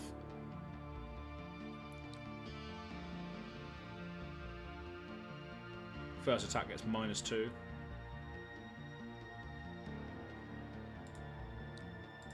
Yeah, we've lost now. We've lost, but it was a nice back and forth. More so than what the typical Azalea versus Bravo is. But that's just how it goes, unfortunately. Bravo's a very adaptive hero. He can really sort of adapt to any situation, really. He can be aggressive, he can defend. You know, he's got a lot of armor as well, so he can really cover up those crucial hits when he needs to. So yeah, it's a hard one to beat with Azalea, especially when it gets down to these last 20 cards as well. His blues are very, very good. He can just continuously swing the hammer if he needs to. Doesn't rely on attack action cards to get damage through. So yeah, it's a hard one, but fun one nonetheless. This is what Flesh and Blood should be, you know, just back and forth rather than just someone rickrolling the other person completely and utterly. But yeah, this is not good for us because obviously we're going to be arsenaling a Sleep Dart now, so we can't actually use that as defense, and we don't have much defense left as well by the looks of it. So CNC coming in, which is lethal anyway. There's probably a pummel behind this because obviously we've got a Tunic floating as well, so we are going to have to chuck away a lot of cards into this just for the sake of surviving. So we are going to chuck away this, this, and this. Because there is going to be a pummel floating. There is going to be a pummel floating here. No. Alright then. Well, we're going to have to play around that regardless, unfortunately. Now we've got a sleep dart stuck in our arsenal, so we can fire that off by pitching the codex, or we could just take a risk on Azalea ability and see what happens. I think we have to try and 13 to 15 now at the moment, so let's just activate Azalea and see what happens. So I think we've lost anyway, but if we can draw into more defense, I think we might be alright. Not a death whistle, that's not very good, unfortunately. We're just going to play that out. Just get rid of it. We've got 4 arrows left in the deck. So let's get the fatigue shot. Reload this. Just to get it out of our hand. Because it's not very good for defense. And we've got Sink below. But Bravo can just rickroll us now with a Dominate. He's got 5 card hand. He is probably winning this game, unfortunately. Cranial Crush. 8 Dominate. And this could be the pummel. This could be the pummel that we're going to die to, unfortunately. So let's just pass.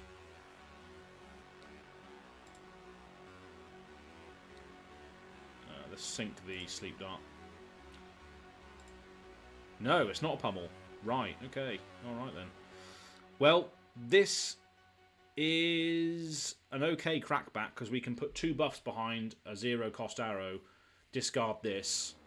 We are just going to pitch this into the pitch the fatigue shot into the Dreadbore so we don't waste it. But then we're just going to release attention so they can't block with any arrows. They can't block with any D-reacts from Arsenal, which is good. And then we're going to codex them. So let's get back the Endless Arrow. And fire the Endless Arrow. For 10, no D-reacts can be played. And if it hits, they destroy their hand and arsenal. But I don't think it's going to be enough right now. They could just probably just take this damage and then try and come back at us to try and seep through 2 damage. We do get a ponder off of this, so that does allow us to at least see what we're going to work with defensively. But I think we're dead at this point, which is a shame. But hey ho. But this is a proper game of flesh and blood, right? It's a shame the life totals are... There's quite a big disparity between the two, but this was a nice hand to draw at the end here, at least to try and make them think a little bit more before they crush me into the ground. But they can't play any D-reacts this turn, which is also could be quite crucial to what's going on. And the Endless Arrow is going to return to hand, if it hits. And it's probably going to hit, because obviously they want to retain their hand to try and kill me on the next turn. But they also know I'm going to be drawing an extra card because of the ponder. Here we go. They're just going to take it. And we can add the Lace of Blood Rot to our arsenal and probably die here, unfortunately. We're not going to be able to draw what we need. Yeah, we're going to die. We're going to die. We are going to die here, unfortunately.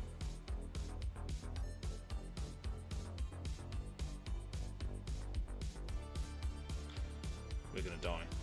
Because we can only block... We can only block 4. Oh, it's a raw Crippling Crush. Well. 2, 2, 3, and 4. What's that? 4, 7, 10. I can still survive. So block, block, block. I can still survive. I will survive. Hey, hey. He's blocked it all, baby. Destroys Arsenal. Get rid of it. Interesting. So I guess we just activate Azalea. I don't think we've got any more hits left. 69 cards in the graveyard. Giggity. Let's see what we can draw into on the Azalea here at least. See what happens. What have we got?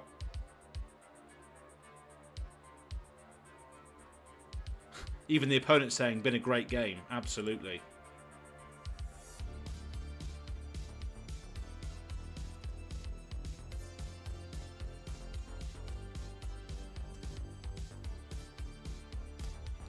He said, not like most Azalea. No, absolutely not.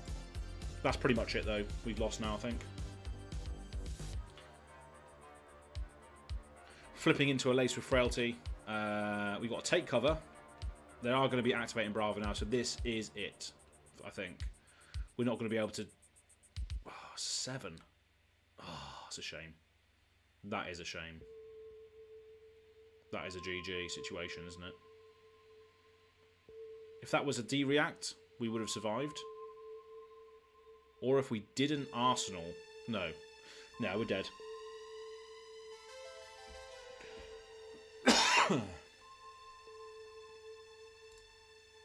Cool. Well, we're dead.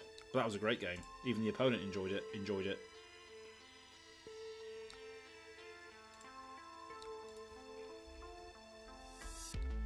GG. But that's what you know is a good game, when the opponent's like, wow, this has been a good game.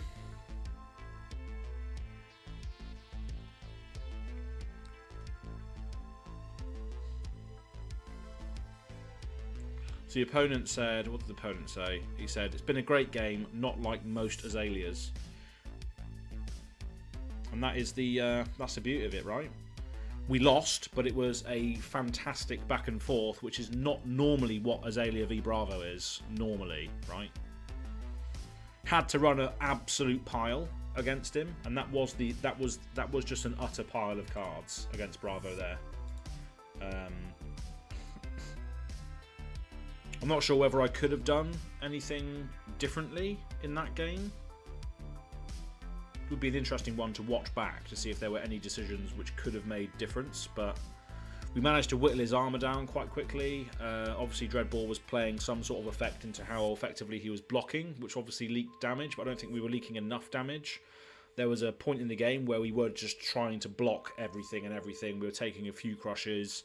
They had a lot of the tempo. We managed to claw back into it and fire a few things here and there, but yeah, no, a very, very good game regardless. So that's the reason why I play this deck, especially into these other offensive, damage-heavy sorts of builds. Azalea can still have a chance that way, because she's not really a hero that likes to block at the moment with the meta how it is. As we saw with like Brody's list and what have you, it's just very much red and yellow heavy, pure aggro situation, right? But I think that's all going to change with heavy hitters. With a lot more sort of, no pun intended, heavy hitters coming into the fray. Could be a time for D-Reacts to shine, and what happens when D-React shines? Dreadbore shines, right? So could be a cool time to experiment with some sort of weird list like this. He had to pivot to what you were doing as well. He did so pretty well, yes. That's a good thing about Bravo, is that obviously he can pivot into different strategies. One of the most versatile decks out there, right? Because he can be offensive, he can interact with your turn as well because of his crush effects, or he can just sit there, swing his hammer and try and defend well as well. So yeah, there was a lot of factors in that game which made it quite a good one to figure out on the fly, and obviously the Bravo player had to figure that out as well on the fly, which again makes it a good game, right? So yeah, it was that was very good, very, very good indeed.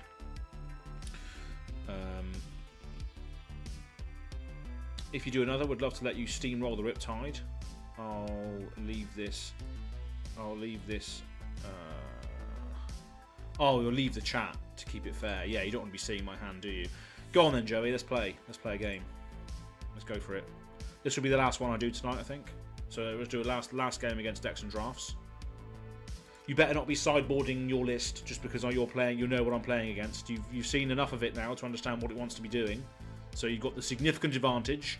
You've got the advantage knowing that Az is playing this random list. But yeah, let's play a game. I will send you a link now. I'll set it up and send you a link. So let's do private game.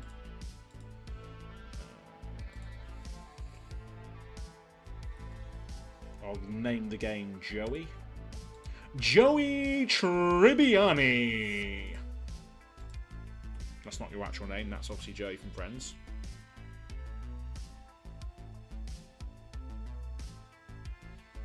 Joey Tribbiani.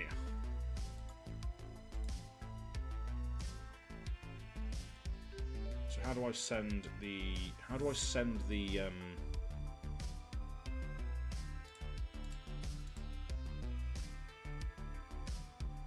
How do I send the link for someone to play? I don't know how to do that. Do I just send this link to them?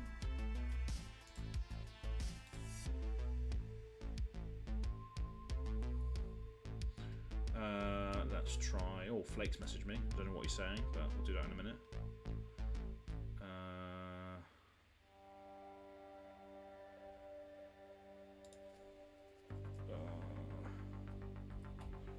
Bear with me 1 second. I'm just trying to. I can't find you on here, Joey. You're Decks and Drafts, aren't you? Not Joey. So Decks and Drafts. Decks and Drafts. So hopefully that works. We will see. Copy invite link down by the deck count. D is saying, I just played against a dank Sandscour list. Dude had 6-card hands several times. Yes. That could have been... I saw Justin was playing a Sandscour list earlier on Twitter. Justin, the Calling Taipei champion.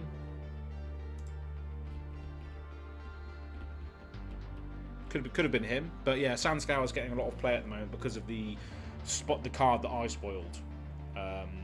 And the fact that it's going to be... I think Azaleas could switch to more of a control sort of style play. Probably not as control as what I'm trying to do. Nesto was the screen name. Okay, I'm not sure if that was him then.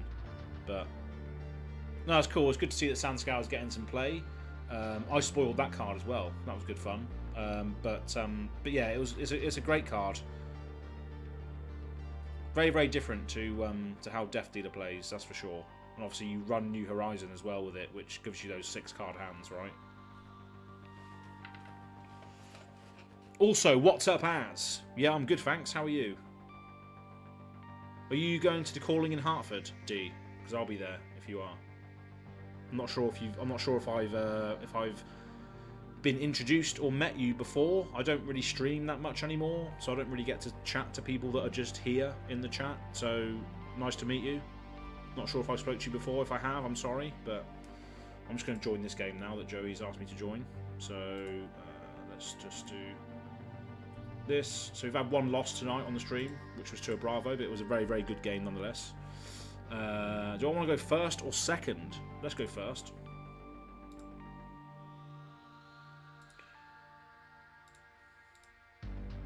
Good luck, have fun. I will invite him to the chat in a minute. And against Riptide, I think we just want to be running the pile plus those, not the fatigue shots, I think. I think that's probably the thing we have to do.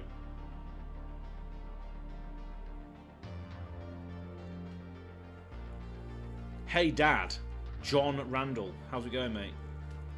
How is it going? I've got a dad look about me today, right? Got the glasses, got the sort of sweaty hair. Got the dad look going on today. Got the beard as well, got the stubble. Haven't showered in like 7 days, sort of look going on. But yeah, thanks for joining us today. I don't do this too much anymore, but maybe we should. I'm new to the game. I did finish 4-3 at Orlando, but won't be going to Hartford. Oh, that's a shame. Where are you from then, D? Decks and Drafts is disconnected. What's going on? One more time with link as sending in disc. Okay, no probs. Let's try again. Good to see you on the stream. Hope things are good. Absolutely, John. Yeah, things are good. Are you going to Hartford? Are you going to the Calling in Hartford, John? I'm not sure what part of the USA you're from again, but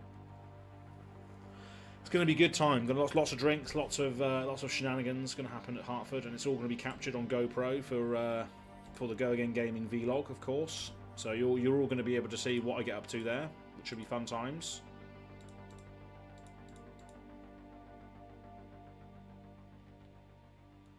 Okay, right, submit deck. Yes, submit deck.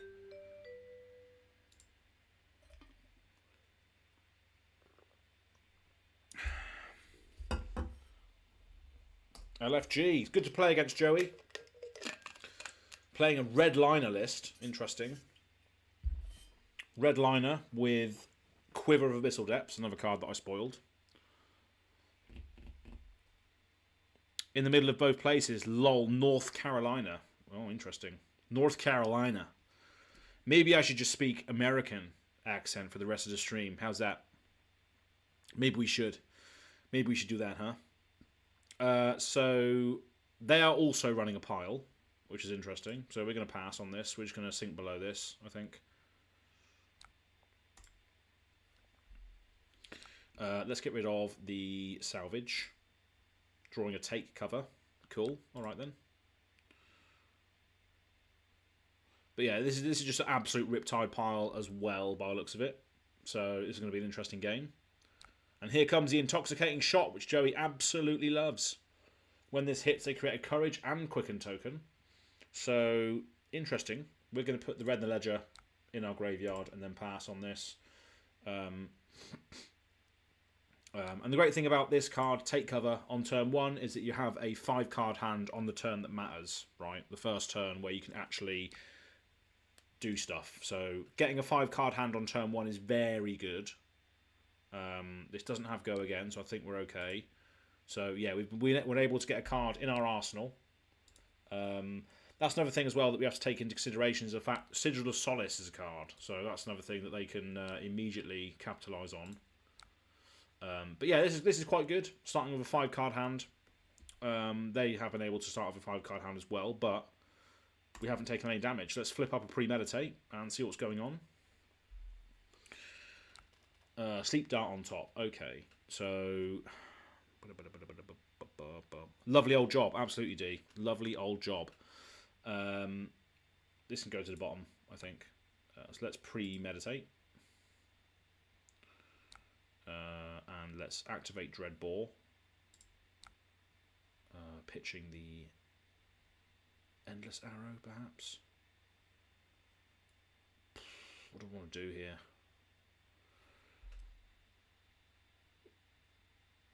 Let's pitch the Premeditate, because we are going to be using the Codex this turn, I think. Yeah, I think that's probably the best thing to do. Okay, cool. So that's Bolt and Shot for 6. 6 Go Again. No D-Reacts can be played from hand. Well, 7, obviously, because we loaded it in with Dreadbore. So it's a nice little breakpoint on there as well.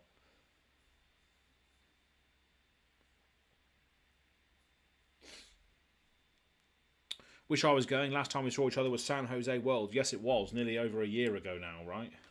Long time ago.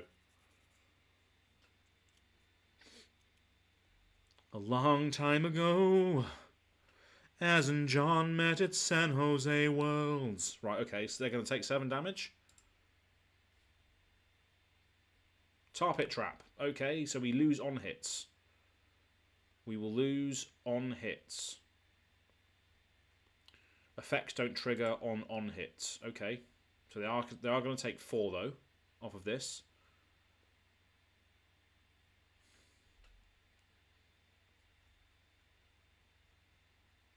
They are still going to take 4 damage. Obviously, the Riptide trigger hit me for 1 as well. And the music has stopped because we've been streaming for 2 hours. So with the Go Again, we will...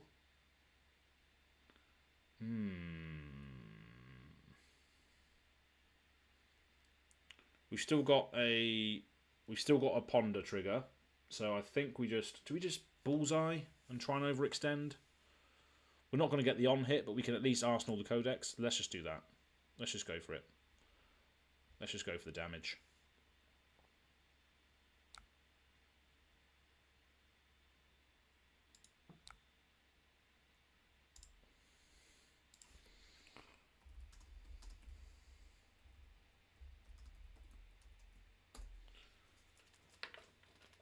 Joey's saying, speaking of Azalea, she's giving me a little attitude as we play, so I'm going to go grab her. So, people that don't know, Joey has a daughter called Azalea, which is fantastic. I think it's her second name, perhaps. Could be wrong. But yeah, we're just going to overextend a little bit here, try and force some damage through. We're not going to get the on hit on the end of this arrow, but that's fine because we can use Codex anyway to bring it back next turn. Anyway, so that's fine. We're just pushing damage on this turn by the looks of it. But still, no D-Reacts from hand can be played, which is nice. So we should be able to just leak some 5 damage here. Yeah. Ponder's going to trigger, so we are going to put the Codex in our arsenal. Oh, we've got two things going on here, so we are just going to put the Codex in our arsenal, I think. Yeah, doesn't block as well. We've got an Oasis now as well, which is good. Okay, they're just going to sigil and gain some life. So yeah, I think we just need to try and push damage on this. Okay, Promise of Plenty, interesting.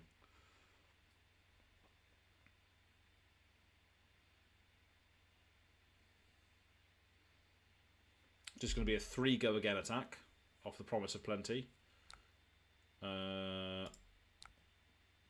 If it hits, no. Let's not allow that to hit.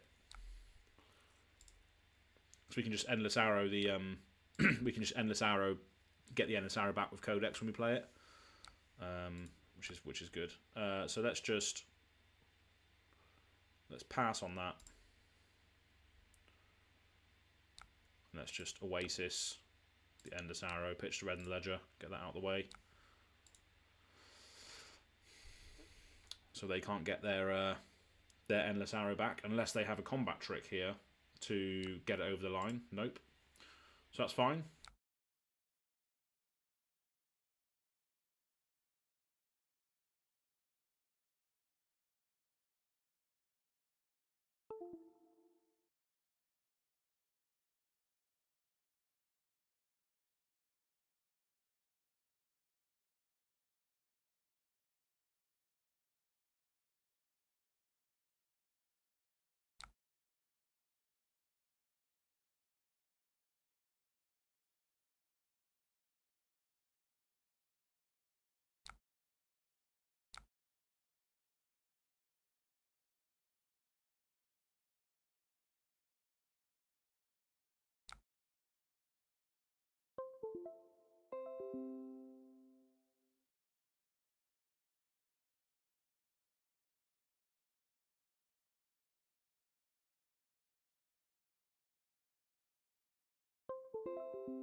Okay, so I'm not sure whether you can hear me now, but all of my USB ports have decided to just shut off for some reason. That's why I've got a smouldering look on my face right now. So the Talishar is still working, but all of the audio inputs are not working now. So you can only hear me through the laptop audio, which is probably not very good whatsoever. So I do apologise for that. So this is a E-strike coming in. We are going to be able to stop all of this, luckily. Yeah, luckily you can hear me, but the audio is not great now. It's not through the actual microphone.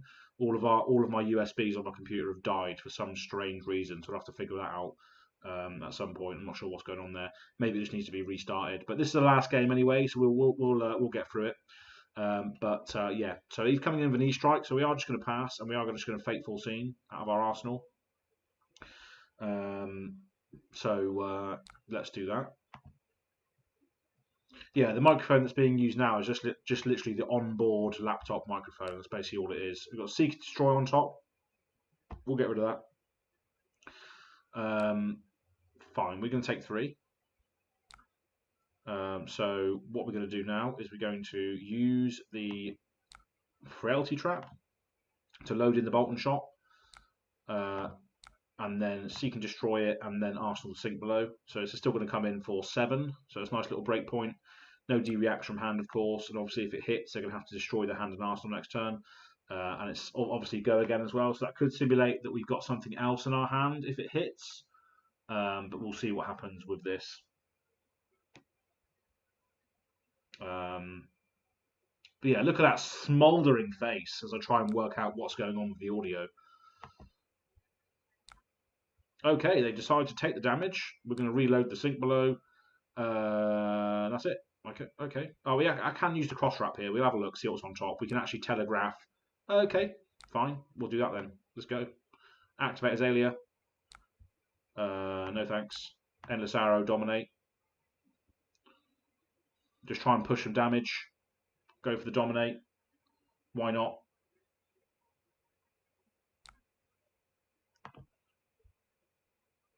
Joey is saying, oof, nice time for that. Absolutely. I don't know what his crackback's going to be. We've got some D-reacts here that we can use as well.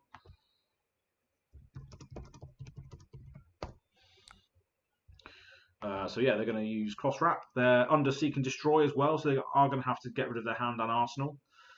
We're on 36 life against their 22. So this could be quite a wide turn coming from this sequence of cards. But luckily, we do have a Frailty Trap to really put a spanner in the works here. So we are going to pass and just play the Frailty Trap now because this has go again. So this could be a very good card to use in this situation. So Frailty Trap. Giving them a Frailty token, which is very good. If they're going wide or planning to go wide this turn, that is going to do some serious stuff. Codex of Bloodrot being played. Interesting. So that puts a card from their hand into their arsenal. I get a Bloodrot, they get a Ponder, and alright.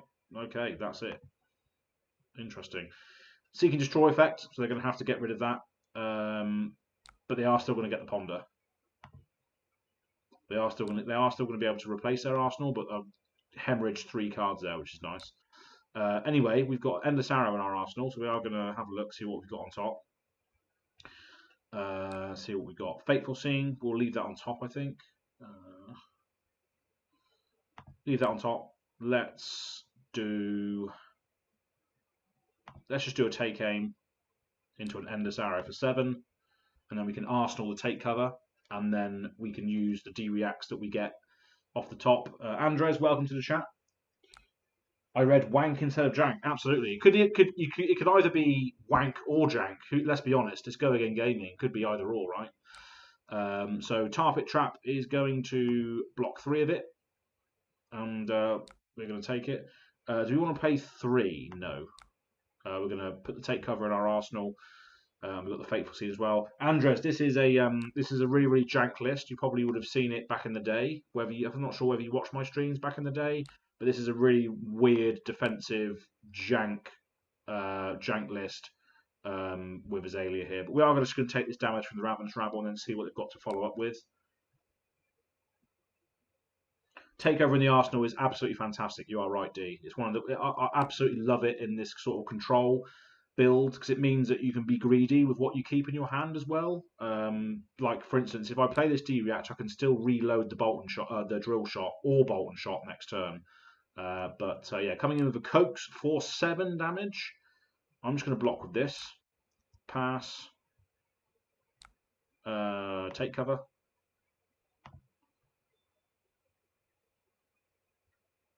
I don't want to coax a commotion with you, Joey. Not today. And I think we just leave this for now. We fully blocked it. We'll see what they got. No, nothing. So in this scenario, what we can do is we can use Dreadbore now, using the drill shot, pitch away that to load the Endless Arrow and then shoot the Endless Arrow for 5, and then arsenal the D-react. So again, this is the situations that we do want to try and get ourselves into in this game, is just forcing blocks from stuff that's not even big, but they know that it's going to be an inevitable thing, so they have to try and potentially block it, right? They have to think about it.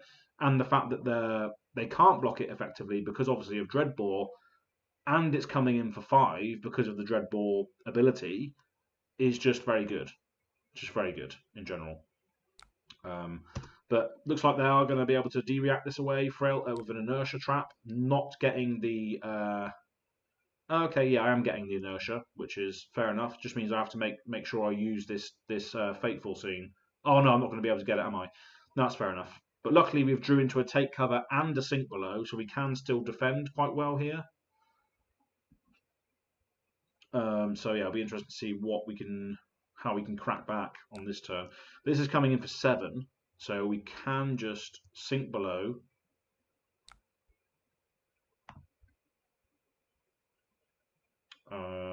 What do you want to sink though? That's the thing. We're ahead on damage. We've got around about the same sort of card count at the moment. I feel like we are going to be able to push through some damage, but I just don't know what to... Don't know whether I should try and... Well, we can still use take cover to reload in the sleep dart and then fire the sleep dart for 5. But we'll see what they've got. Yeah, let's go. Oh, no, I didn't mean to do that. Never mind. Never mind. We do have a Codex and a Laser Frailty, so we could just go for the damage here. We could just go for Sleep Dart for 9, perhaps, or do we just Codex? I think we just Codex, don't we? So we pitch to Dreadbore. Make sure we don't waste that card. I think that's probably the best thing to do, is just try and get the value out of Codex while we have it in hand. That's probably the best thing to do. I also played this list against Nino. Really? Wow, that would have been a long time ago then. This is I haven't played with this list in a long time. But obviously it's got all the Outsiders cards in it now, whereas before it didn't have. But yeah, Codex, we're going to bring back the Endless Arrow, I think. That's probably the best thing to do. We'll have a look at the top card, see what it is anyway, see what's going on, see what we're going to draw off Ponder. That can stay on top for sure, because we are going to be drawing that.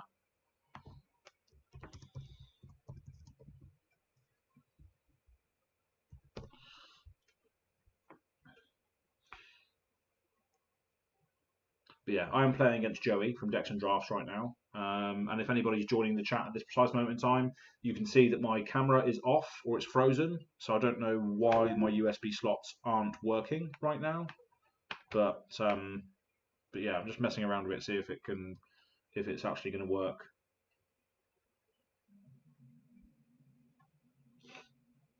No, it's just not working. My USBs are just not working right now for some strange reason. The last USB device you connected is malfunctioned and Windows cannot recognize it. Well, that's not good. That's not good at all. But yeah, blocking with Death Touch here. So 5 is still going through. They can't use any D-React from hand, of course. So we'll see what they've got in there. Spike Pit Trap. Okay, that's not going to do anything to me, I don't think. So Joey's still going to take 2 and get 2 Frailty tokens. I can't pitch for the Blood Rot, so I am going to take damage. And then I get to put the Frailty Trap in my arsenal, which is good. That's very good. Redliner is going to load in an arrow for no cost whatsoever. It's going to be a Falcon Wing. And again, this is where the Frailty Trap comes in very handy. So we are just going to Frailty Trap this as well and give them another Frailty. So they're going to be under 3 Frailties this turn, which is insane.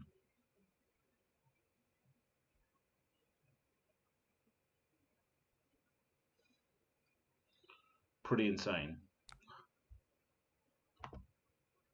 Another Frailty Trap. So they're under 3 Frailties right now, which is mental. Devaluing a lot of their attacks now, for sure. Because they're having to put everything through the arsenal. Codex of Inertia is going to be load in a arrow and give them a Ponder.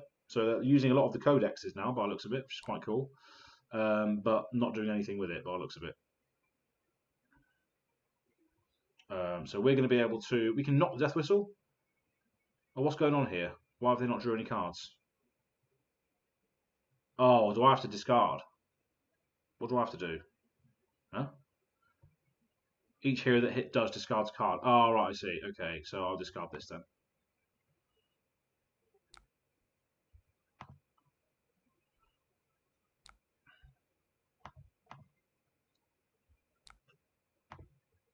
To me, you don't really see the inertias or the blood rots codexes being used very often, do we? Let's be honest. We don't really see it being used often. Seek and Destroy. I think we're just going to go for this. I think we're going to go for the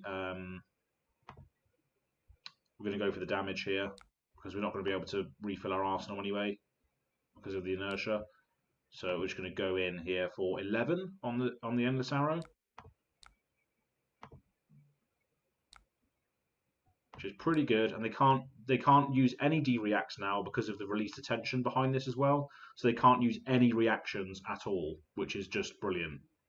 Because of the combo between Dreadbore and released attention. Defense reactions can't be played from hand, and defense reactions can't be played from arsenal. So they can't play any Riptide defense cards whatsoever in this turn. And it's an 11 damage. Truly the most endless of arrows, is what Joey's saying. 11 damage coming in here with the Seek and Destroy effect as well, which is nice, and obviously threatening some damage. He's likely to have a lot of D-reacts because he's Riptide, so all of those are turned off this turn. So we are going to be able to leak some damage here, I imagine, plus get the on-hit of the Seek and Destroy.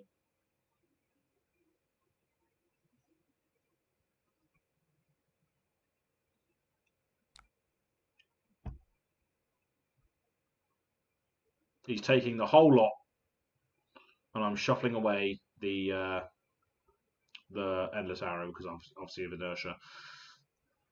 So 5 to 24 right now. So coming in for 3. I think we just try and take this now and then come back with what we can. That's just a raw 3 damage anyway. We'll see what we've got going on here. Skullbone is going to give me an intoxicating. Remorseless, intoxicating for 7. Okay, we'll take it. We'll take it.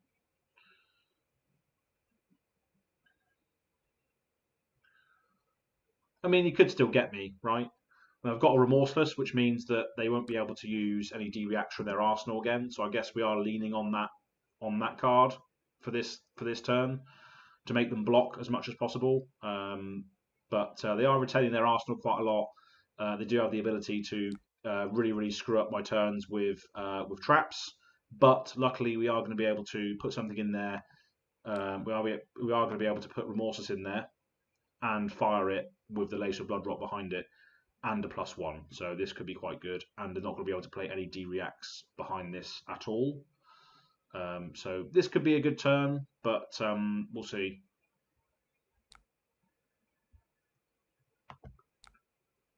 So we got that. Lace of Blood Rot behind it. And then fire it off for 10, go again. No D-reacts can be played whatsoever. And obviously if it hits, it means any actions they play next turn will cost them life. So this is a good position to be in right now. Obviously it means that they can't play any traps at all because it's not allowing the D-reacts. And hence why they're blocking with Endless Arrow and Enlightened Strike here. But even if they take this damage, they're blocking with everything. Blocking with absolutely everything possible, basically, to stop this from happening. They're still going to be able to throw some sort of salvo back at me with the 2 cards that they've got there by the looks of it. But we will see. That was a big card. So there we go. That's that. But we could just draw defensive cards now and just brick, which is the issue. Which we nearly did do. Promise of Plenty being revealed on top, and then Remorseless coming in for 7, which puts us down to puts us down to 7, and then we play 1, 2, play that, reload this in there, play that, fire it with that, which is still probably going to be lethal. But how many actions is that? I think we just block with our armor now. Save as much life as possible, take 3. So yeah, we take aim, reload the salvage shot in. Then we will play the base with inertia, and then fire this at them for 10. No D-reacts can be played.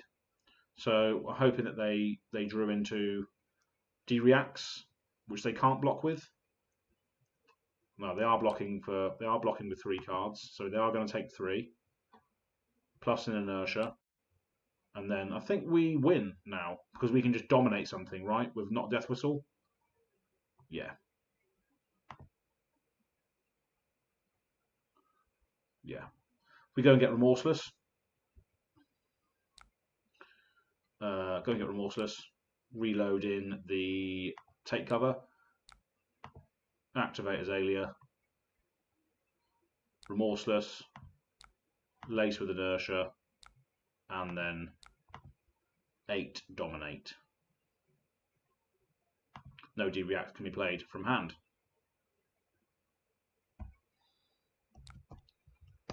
GG. Now that is a tough game for Riptide, because obviously Riptide has a lot of D-reacts, right? Dreadbore, Remorseless, Release Attention, a lot of things really getting in the way of that game plan. So yeah, this deck is, again, as you've seen, and whether you want to watch this back or not, is quite cool. Can do some good stuff. Good old Dreadbore, yeah, absolutely. Dreadbore is an absolute nightmare for Riptide. And as I was just saying as well, yeah, the Remorseless effects, the Release Attention effects, even if you had like a trap in the arsenal, there was a lot of times there where I was just evading all of the D-reacts. So yeah, it was a tough one. And yeah, Andres, I was playing a Bravo earlier. That was the game that I lost on this stream, but it was an extremely tight and very well played out game.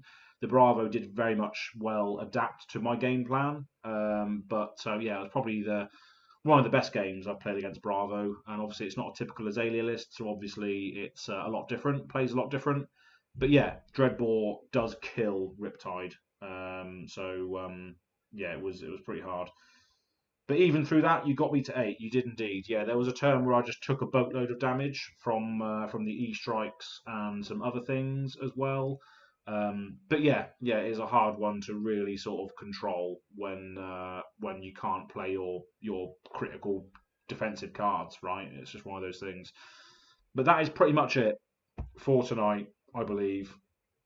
Stalker, as is weird Azalea list, going 4-1 tonight.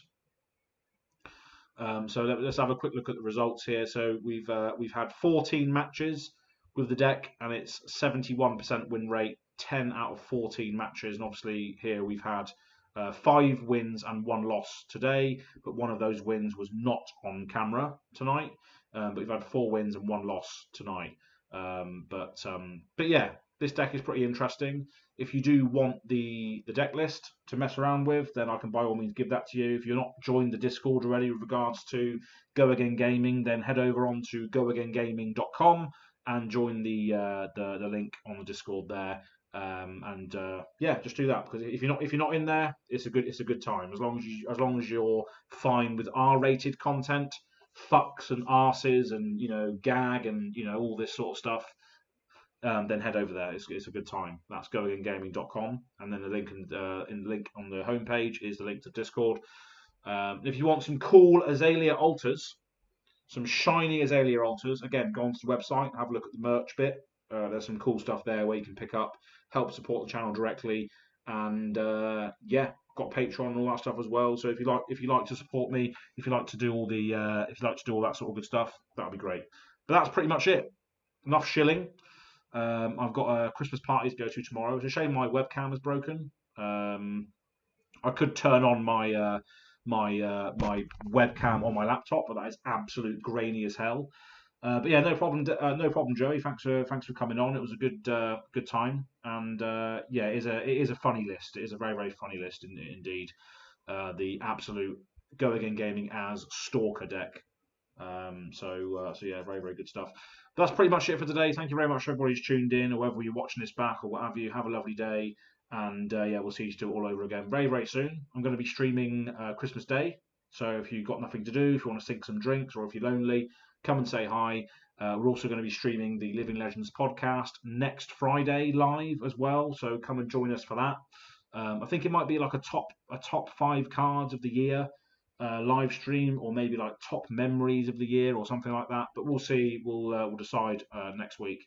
But yeah, Andres, yeah, it was great. It was very very cool stream. Azra Demullet Stalker list, absolutely, Andrew. Yeah, but thanks everybody who's tuned in. Hopefully we'll do this more often. But yeah, it's nice to finally run this list back again with all the outsiders upgrades and just catch some people out with it, because nobody knows what to expect. And I think it's a good time to really sort of look into these control lists and these lists that do rely on blocking effectively, because there's a lot of brute guardian and warrior coming up very soon, and heavy hitters. And I'm going to be in Hartford to experience the sealed environment, which should be interesting on release weekend. So that'll be good fun. And that's all going to be documented here on Go Again Gaming. So make sure you subscribe and do all that good stuff, because we're going to be having a whale of a time over there. But thanks very much. We'll see you all over again very soon, and have a lovely day. Cheers.